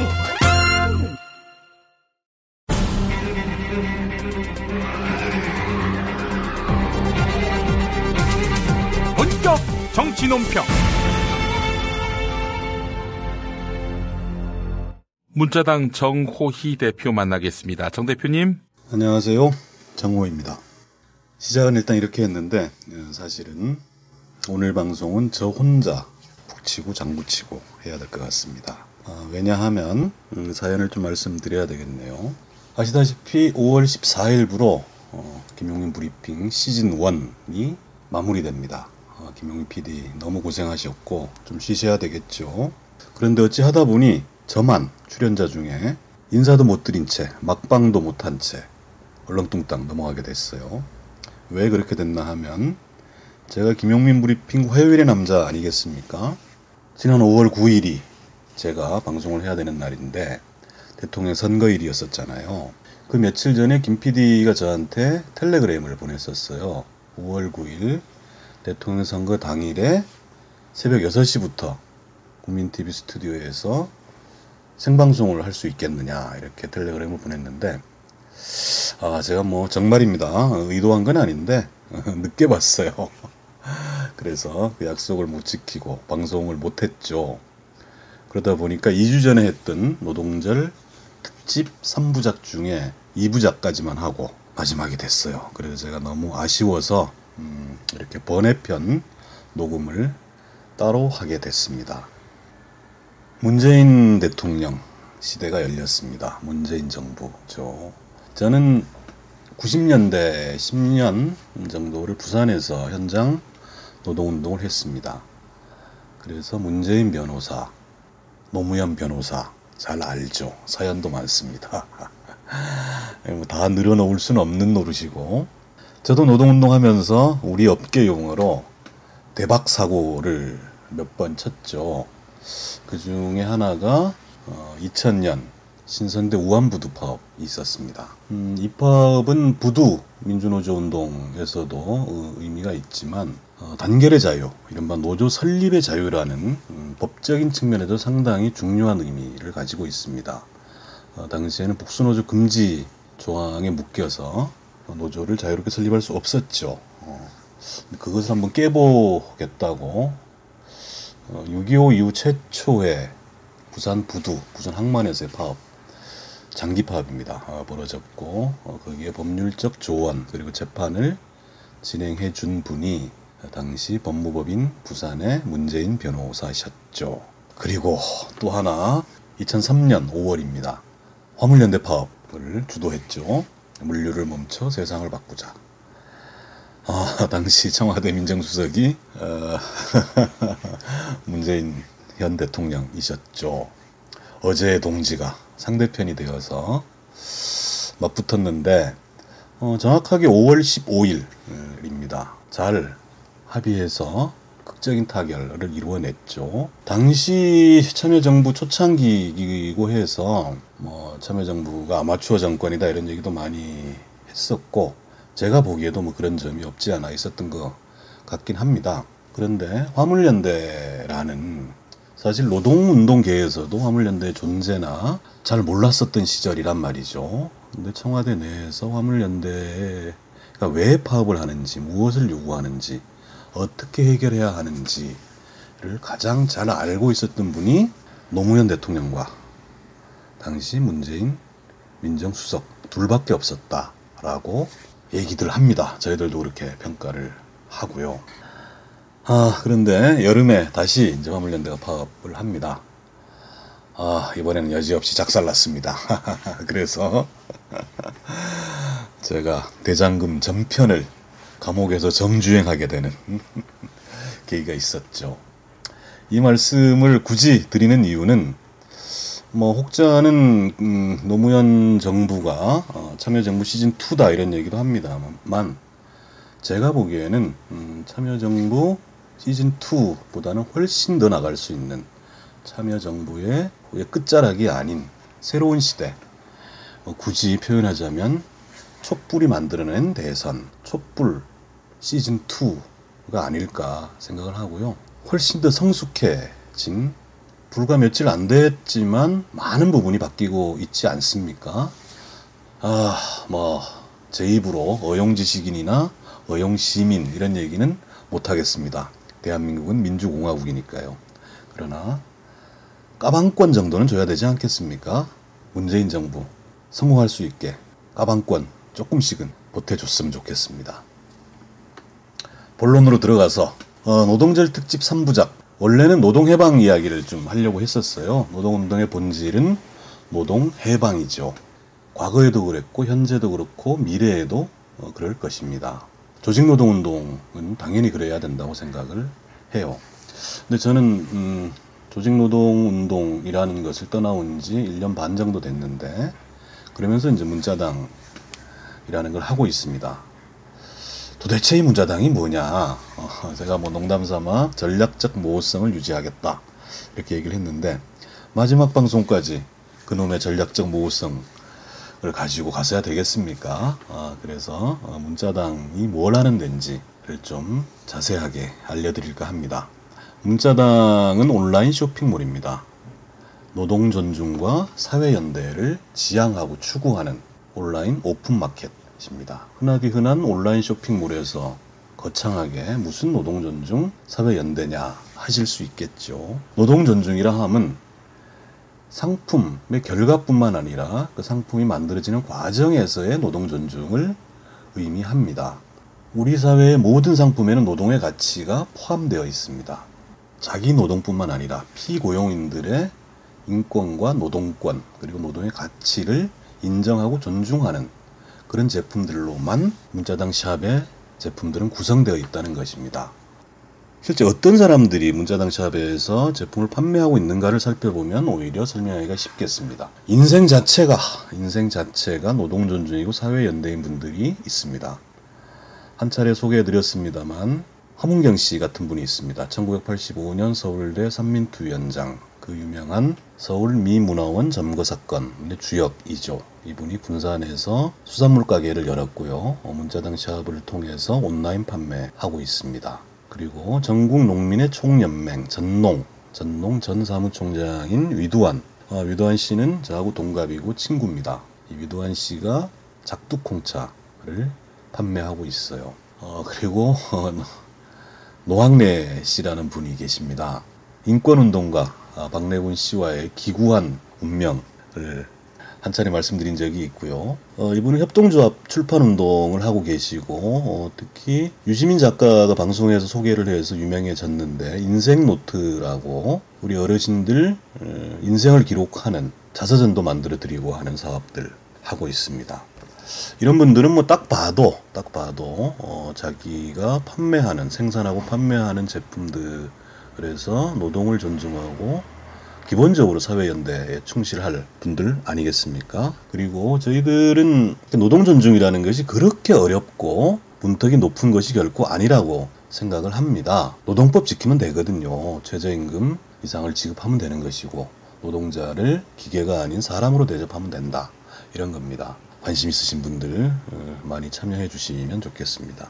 생산 과정에서 또 하나 굉장히 중요한 것 중에 하나가 환경입니다. 환경. 그래서 유기농, 농수축산물의 경우에는 유기농, 친환경 농산물들을 기본으로 하죠. 당연히 100% 국내 생산 재배하는 친환경 유기농 농산물, 수산물, 축산물들을 지급하고 있습니다. 그리고 또 하나 독특한 것들 중에 하나는 슬로우 푸드 운동이라고 들어보셨는지 모르겠는데 이 전통의 맛을 지키자는 운동이에요. 맛의 방주라고 노화의 방주 같은 거죠. 전통적인 방식으로 생산하고 가공해서 맛을 보존하는 운동. 대표적으로 낭장멸치라는 게 있더군요. 낭장업이라고 전통 멸치잡이 방식이라고 합니다. 그것을 그대로 재현하는 이런 것들을 하고 있습니다. 노동 존중과 함께 사회연대를 추구합니다.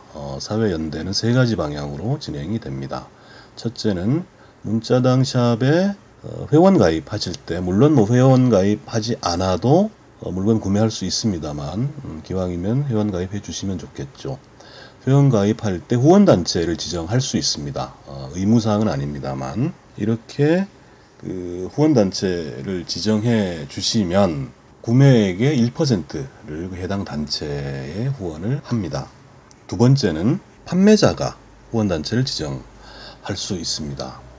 예를 들면 필바운드 신발 깔창이 있습니다. 이 업체는 저소득층 청소년 생리대 지원 사업을 후원하고 있습니다. 한 개당 1,000원씩 후원을 하는데요.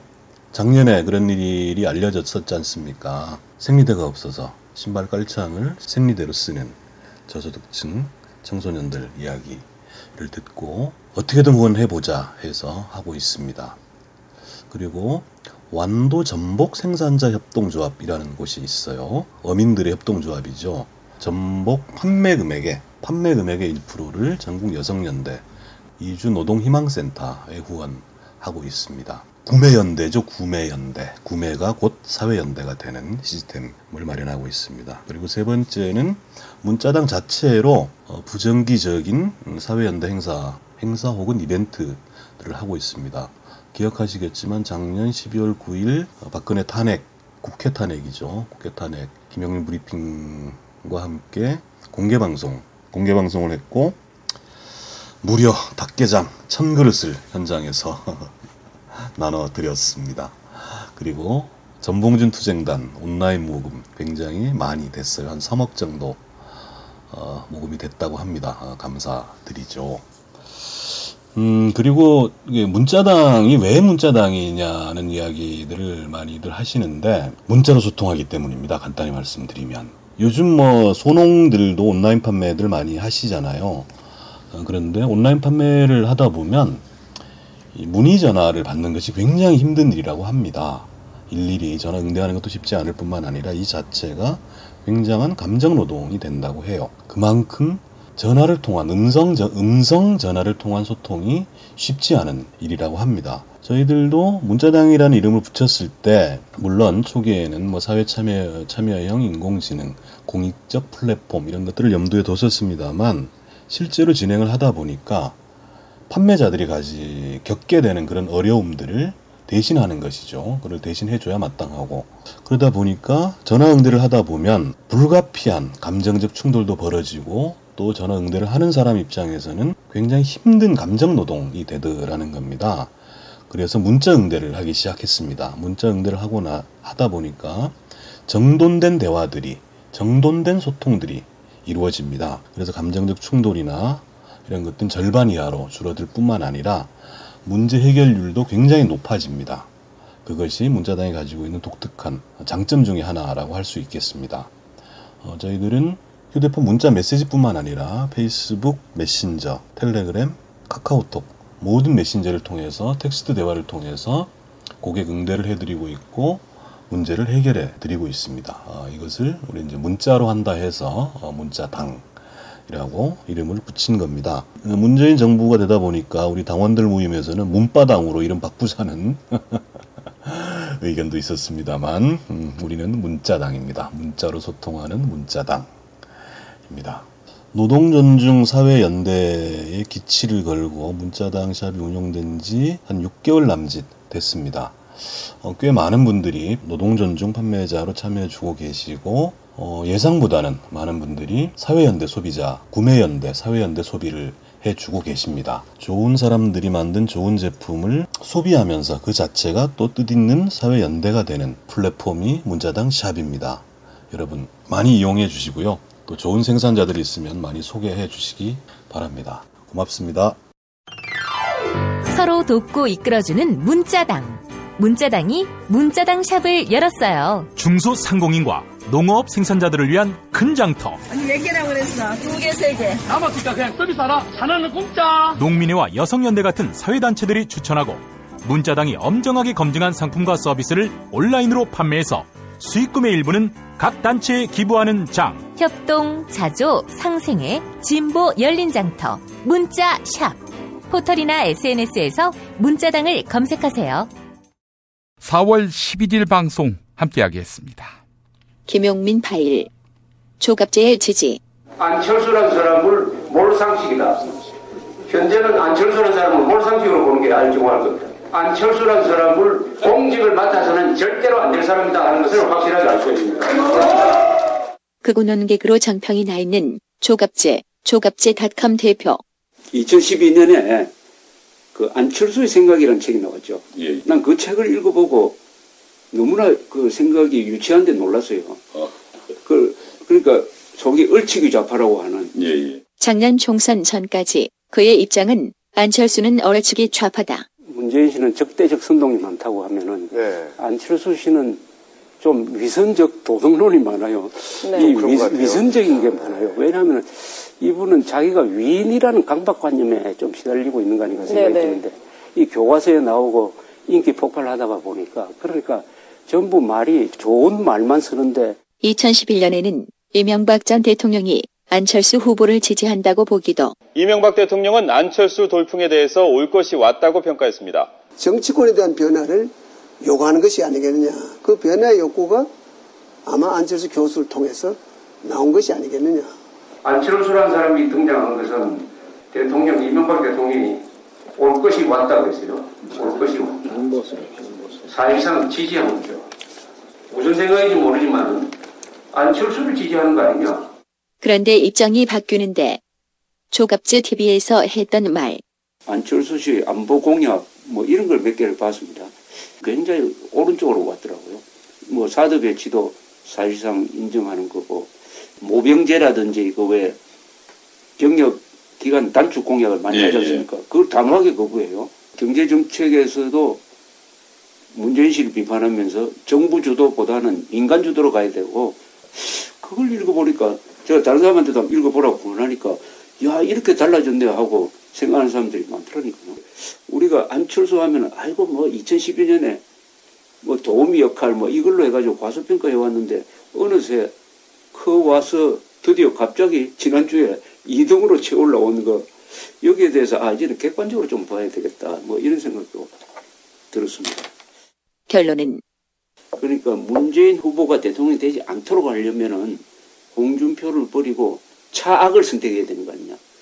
최악은 문재인이라면 차악은 그래도 안철수는 차악 정도는 된다. 차선은 아니지만은 이렇게 생각하는 고민이 형성되지 않을까 이렇게 생각을 합니다. 보수 논객 조갑재 씨가 안철수 국민의당 대선 후보를 사실상 지지했었지요. 이번에 좌파가 안 되고 안철수가 당선돼 중도 정권이 탄생하면 반쪽 정도의 선방, 반쪽의 성공은 된다. 이렇게 말했습니다. 대표적인 친박단체인 박사모가 즉각 반발했습니다. 태극기 집회에 이 사람 못 오게 해야 한다. 라면서 강한 반감을 드러냈는데요. 예, 조갑재 씨의 안철수 지지선언, 안철수 후보에게 도움이 된 것일까요? 4월 17일 에피소드입니다. 김용민 파일. 다시 불거지는 18대 대선 개표 의혹. 박근혜 정부의 정통성은 어디에 있다고 보십니까? 선거 과정을 통해서 대통령으로 당선되셨고 개표 조작에 의해서 당선됐다면 자격에 중대한 문제가 발생합니다. 박근혜 대통령을 대통령으로 찍어준 정말 많은 이 국민들의 투표 결과를 정말 명예훼손하는 이런 잘못된 내용입니다. 이게 중앙선거관리위의 투표 기록표예요.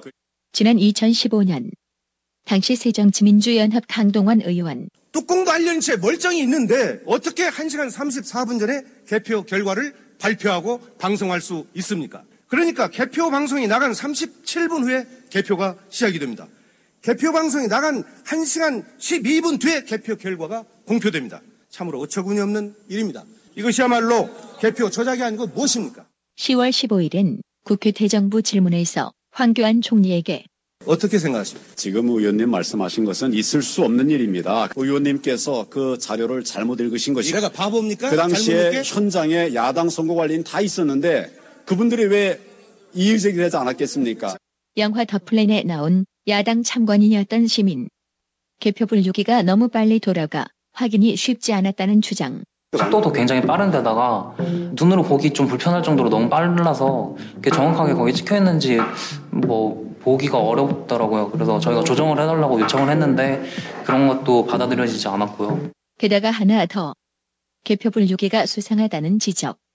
영화 더 플랜에 나온 현화신 캐나다 퀸즈 대학 응용통계학과 교수. 근데 우리가 발견한 게 뭐냐면 미분류표에서 후보 1이 후보 2보다 1.5배 더 나온 거예요. 그러니까 결국 분류로 가거나 미분류로 가는 거는 누가 했냐면은 전자개표기가 했죠. 그러니까 걔가 범인이에요. 개표 분류기를 조작했더니 문재인 300표, 박근혜 0표가 문재인 140표, 박근혜 150표로 집계된다는 실험도. 박근혜가 이거 진짜 말도 안 돼. 어떻게 이런 일이 벌어지냐고요. 이거는 아니 문재인인데 어떻게 다 박근혜로 지금 가고 있어. 그래서 나온 이야기. 송영길 의원. 투표한 자리에서 수개표하자. 투표소에서 바로 개표를 하게 되면 13,000개면 한 투표소당 대략 한 4,000에서 5,000명 정도 유권자가 되는데 투표율을 전 70%로 계산하면 한 2,000에서 3,000표 정도가 한 투표소에서 개표가 되니까 한 2, 3,000표 정도 되는 것은 거기 모인 참가진들이 모여서 하면 바로 손으로 빨리 모든 권력의 정당성 근거가 바로 이 투표에 있는데 만에 하나 개표에서 뭔가 이게 왜곡된다면 진짜 모든 근거가 무너지는 거기 때문에 지난 2012년 18대 대선에 개표 부정 의혹을 제기한 영화 더 플랜. 당시 251개 개표소에서 전자개표기로 이루어진 개표 과정을 분석하면서 결과가 조작됐을 수도 있다. 이런 의혹을 제기했습니다. 네, 이러다 보니 사전투표함에 불상사가 생기지 않을까 하는 불안감에 많은 시민들이 사전투표함 지킴이를 자청하고 나섰습니다. 최근 18대 대통령 선거 개표 조작 의혹을 다룬 더 플랜 개봉 이후 부정투표 감시 시민단체 시민의 눈에는 사전투표함 지킴이가 무려 3배 가까이 늘어났지요. 여전히 개표 부정이 없다. 그건 낭설이다. 라고 보는 국민들도 있습니다. 하지만 이들 요란한 개표 지킴이가 있었기 때문에 이번 선거 결과에 뒷말이 없는 것은 아닐까요? 4월 18일 방송 함께하겠습니다. 김용민 파일. 나의 실수. 문재인이 되어야 광주의 가치와 호남의 몫을 가져올 수 있습니다. 안철수가 돼야 한다는 것을 제가 일부러 한번 실수를 해봤습니다. 어제 광주에서 박지원 국민의당 대표. 안철수라고 해야 하는데 문재인이라고 말함. 이런 실수는 다반사. 지난 총선 서울 노원병에서 안철수 대신 이준석을 밀어달라고 해야 하는데 김무성 새누리당 대표. 우리나라 발전을 위해서 안철수를 선택해 주시기를 여러분의 애국심. 다른 지역 유세를 다니던 안철수 당시 국민의당 대표도 후보 이름을 헷갈리기는 마찬가지. 여기 최석원 후보, 최성민 후보 꼭 지지 부탁드립니다. TV조선 보도에 따르면 김종인 당시 민주당 대표는 더불어민주당 김종인 대표는 유세 때 박근혜 대통령 비판에 주력할 뿐 후보의 이름을 거의 언급하지 않아 실수는 없습니다. 한편 박지원 대표. 지나친 지역감정 조장으로 눈살. 문재인은 우리 전라북도 인사들에게 차별을 했습니다. 문재인은 대북 송금 특검을 해서 우리 김대중 대통령을 완전히 골로 보냈습니다. 완전히 골로 보냈습니다. 문재인은 거짓말과 변명을 하면서 우리 호남을 무시하고 있습니다.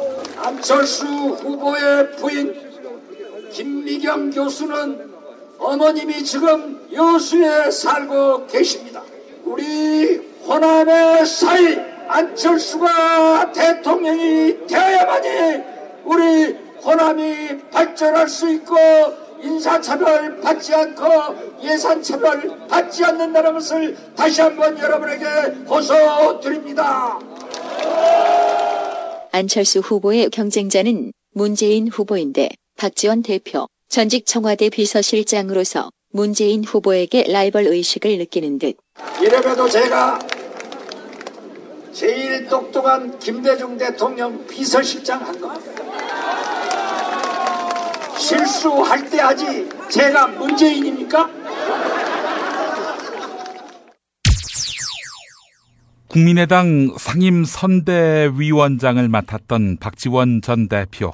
네, 지난 4월 17일 전주 유세에서 지역감정을 조장하는 발언으로 선거 전 포문을 열었습니다. 문재인은 대북 송금 특검에서 김대중 전 대통령을 완전히 골로 보냈다.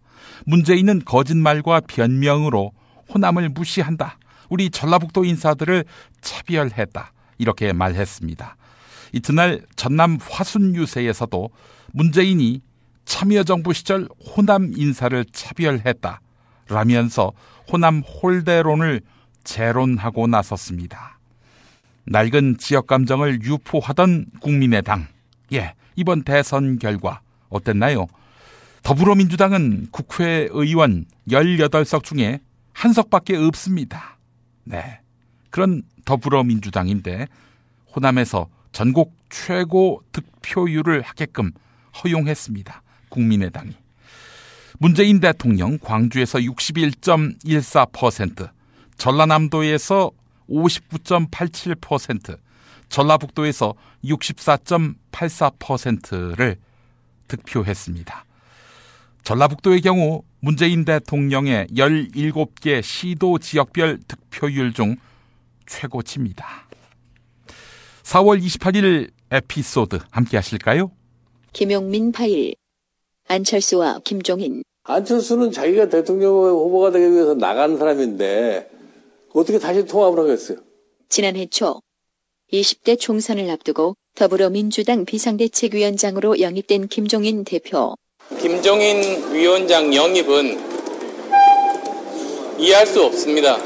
만약 노무현 대통령께서 살아계신다면 가장 크게 반대하실 것이라고 생각합니다. 이에 대한 안철수 국민의당 공동대표의 촌평.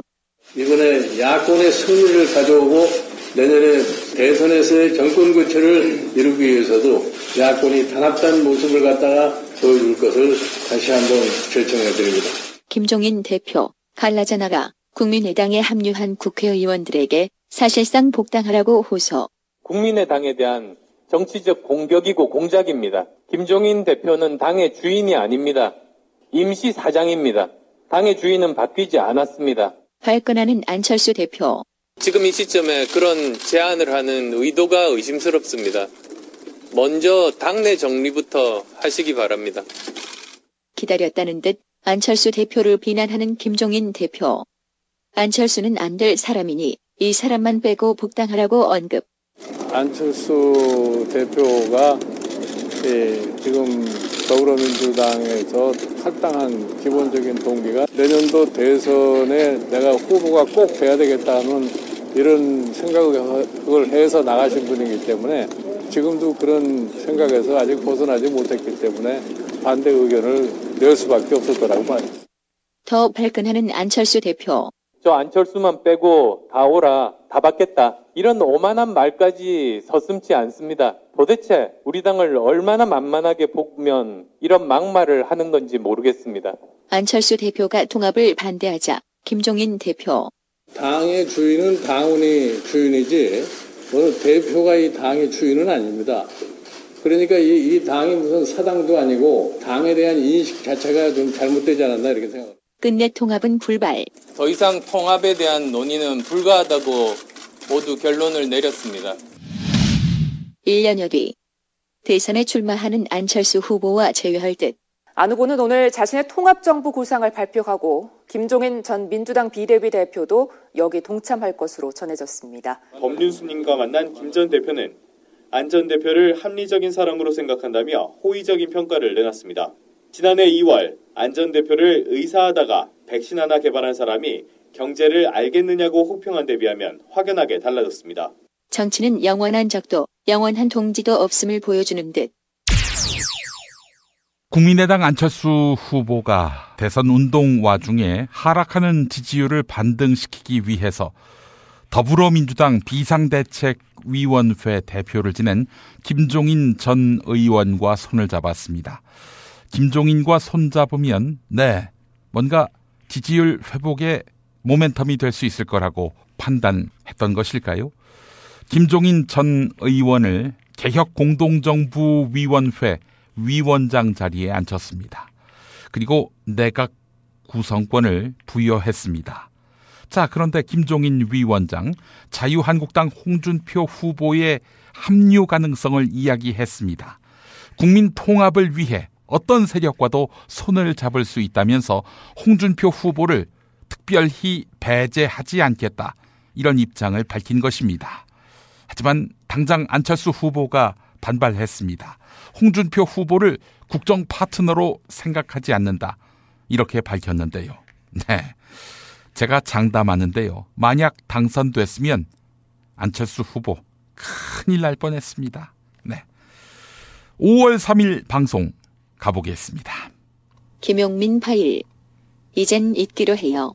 보수 괴멸을 운운하는 친북 좌파 패권 세력에 이 나라의 운명을 맡기면 미래는 없습니다. 홍준표 후보와 함께 보수 세력의 집권을 위해서 지나간 과거와 서로에 대한 아픈 기억은 다 잊고 대동단결하기를, 바른정당을 탈당하는 저희 13분 여상규, 이진복, 이군현, 장재원. 어제 바른정당을 탈당하고 홍준표 캠프에 합류한 홍문표 의원. 행동을 함께 한 사람 중에는 이른바 청문회 스타 장재원 의원도. 장재원 의원의 얼마 전 유세 발언. 기득권 수구 보수 세력에게 다시 기회를 주느냐, 개혁적인 혁신 보수 세력에게 여러분이 보수의 적통을 주느냐, 이 선거입니다. 여러분, 저 반성하지 않고 책임지지 않고 희생하지 않는 저러한 보수, 여러분 계속 보수의 적통을 주시겠습니까? 아니면 개혁 보수 세력 바른정당에게 보수의 적통을 주시겠습니까? 유승민을 찍으면 유승민이 됩니다. 또 한겨레 신문 인터넷 방송 대담에서 아니 무슨 방법이 있어요. 합법적으로 전당대회에서 대통령 후보 됐는데 어떻게 끌어내려요? 앉아서 죽거나 나가서 죽거나 죽는 건 마찬가지인데 앉아서 죽죠. 후보가 어떤 결단 없는, 예를 들어 사퇴를 하겠다, 단일을 하겠다, 그 결단 없으면 당원인 이상 유승민의 당선을 위해서 최선을 다하는 게 당원의 도리라고 봐요. 저는 제가 가진 모든 노력을 통해서 유승민 후보가 의미 있는 지지를 받을 수 있도록, 그래서 보수를 지향하는, 보수를 지지하는 국민들에게 뭔가 씨앗이라도 뿌릴 수 있는 선거가 된다면 이번에 의미가 있다고 보거든요. 그걸 위해서 갑니다. 이와 관련해 CBS 라디오에 출연한 이준석 바른정당 서울 노원병 지역위원장. 사실 여기에 거론된 분들의 면면을 살펴보면은 사실 가장 앞에 서가지고 뭐 최순실 사태에 대한 비판을 하셨고 처음에 이제 바른정당이 생길 때 오히려 먼저 깃발 들고 나오려고 하시는 분들이에요. 그 새누리당에서. 지금 이제 나가시는 분들이 보통 이제 김무성 대표랑 친분이 있는 분들인데 그분들이 오히려 먼저 나가고 유승민 의원과 친분이 있는 분들이 좀 주저했기 때문에 창당 과정이 좀 늦어졌거든요. 그렇죠. 근데 먼저 손들고 나가는 거는 이건 무슨 상황인가 하는 생각도 들기도 합니다. 다시 홍문표 의원의 탈당의 편 일부. 지나간 과거와 서로에 대한 아픈 기억은 다 잊고 이젠 잊기로 해요. 이젠 잊어야 해요. 자유한국당이 지난 대선 과정에서 있었던 바른정당 탈당파들의 복당 신청을 최종 확정했지요. 이은재, 김재경, 이군현, 권성동, 김성태, 김학용, 박순자, 여상규, 이진복, 홍문표, 홍일표, 장재원, 박성중 의원이 그렇습니다. 서울신문의 사설 일부입니다. 이렇게 딱 할 수가 없다. 주판화를 튕기는 정치인들의 정수리 위에 국민이 앉아 내려다보고 있다. 대선을 일주일 앞두고 명분 없는 탈당에 손바닥 뒤집듯 다시 복당을 저울질하는 정치 행태에 헛웃음이 쏟아진다.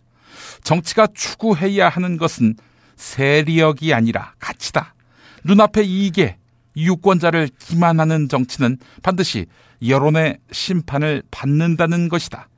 사직생의 각오라야 회생할 수 있는 위기의 보수 정치권에서는 특히 주문처럼 외워야 할 교훈이다. 이건 뭐 소귀의 경일기지요. 5월 4일 방송, 마지막 에피소드입니다. 김용민 파일. 세상은 유지경. 4대강 때문에 녹조가 많이 늘었다. 동의하십니까? 예. 녹조가 무엇 때문에 생기는 겁니까? 물이 고이니까요. 그렇지 않습니다. 홍준표 후보의 거침없는 입담. 사실인가? 우선 첫 번째, 4대강 사업은 녹조와 무관하다. TV 토론회에서 녹조는 질소와 인이 고온다습한 기후하고 만났을 때 녹조가 생깁니다. 하지만 JTBC 보도. 하지만 녹조는요, 수온과 일조량뿐만 아니라 인질소, 거기에 체류 시간까지 중요한 원인이 됩니다.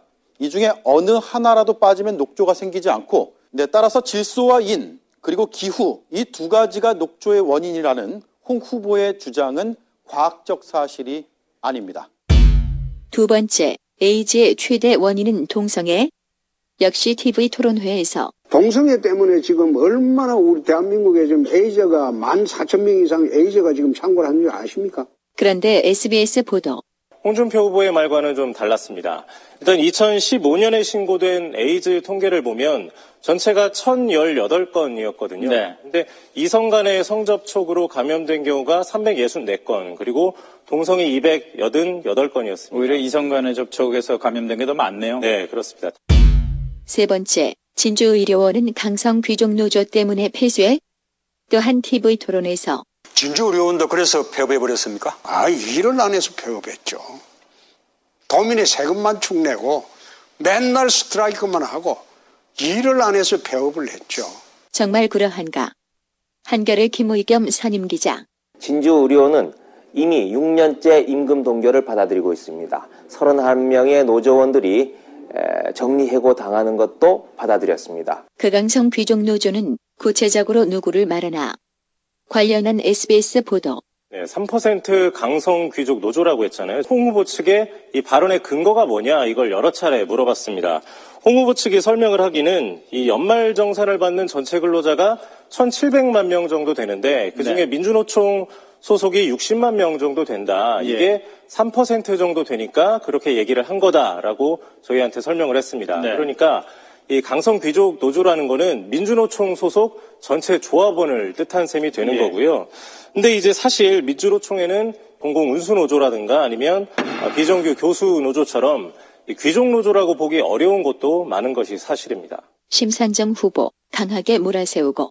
주적이 노조예요? 난 주적으로 이야기한 적 없습니다. 홍 후보님처럼 강한 노조 때문에 망했다고 하면 우리보다 노조가 강한 독일은 진작에 망했어야 되고 그 노조가 강한 나라는 지금 다 복지국가가 돼 있고 경제 위기에서 튼튼하게 버티면서 경제 발전하고 있어요. 어디 이런 거짓말뿐입니까? 홍준표 자유한국당 대선 후보의 막말 퍼레이드는 이게 대통령 선거 맞나 하는 의구심마저 갖게 만들었습니다. 홍준표가 대통령이 되면 언론에서 겁이 날 것이다. 그러니까 어떻게 해서라도 대통령 안 시키려고 온갖 지랄을 다 한다. 나의 지지율이 낮게 나오도록 조작하는 여론조사 기관은 도둑놈 새끼들이다. 반드시 응징하겠다. 종편 허가권이 정부에게 있으니 내가 대통령이 되면 절반으로 확 줄일 것이다. 이렇게 말했습니다. 문재인 대통령이 이렇게 한다면은 뭐라 반발 안 하겠네요. 하지만 홍준표는 여론조작이나 편파보도 운운의 주장을 뒷받침할 만한 어떠한 근거도 되지 못했습니다. 촛불을 든 시민들, 나쁜 권력자를 내쫓은 수준 높은 민주시민들, 그들이 어떻게 홍준표가 대통령이 되게끔 허용했겠습니까? 그러니 그는 낙선할 수밖에 없는 것입니다. 김용민 파일로 돌아본 지난 대선 어떠셨습니까? 이상으로 마무리하겠습니다.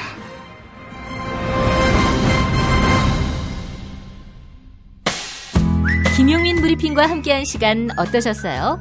다음 시간에도 보다 바르고 알차며 즐거운 정보로 여러분을 찾아가겠습니다. 팟캐스트 포털 팟빵에서 다운로드하기, 구독하기, 별점 주기, 댓글 달기로 응원해주세요. 잊지 마세요. 다운로드하기, 구독하기, 별점 주기, 댓글 달기.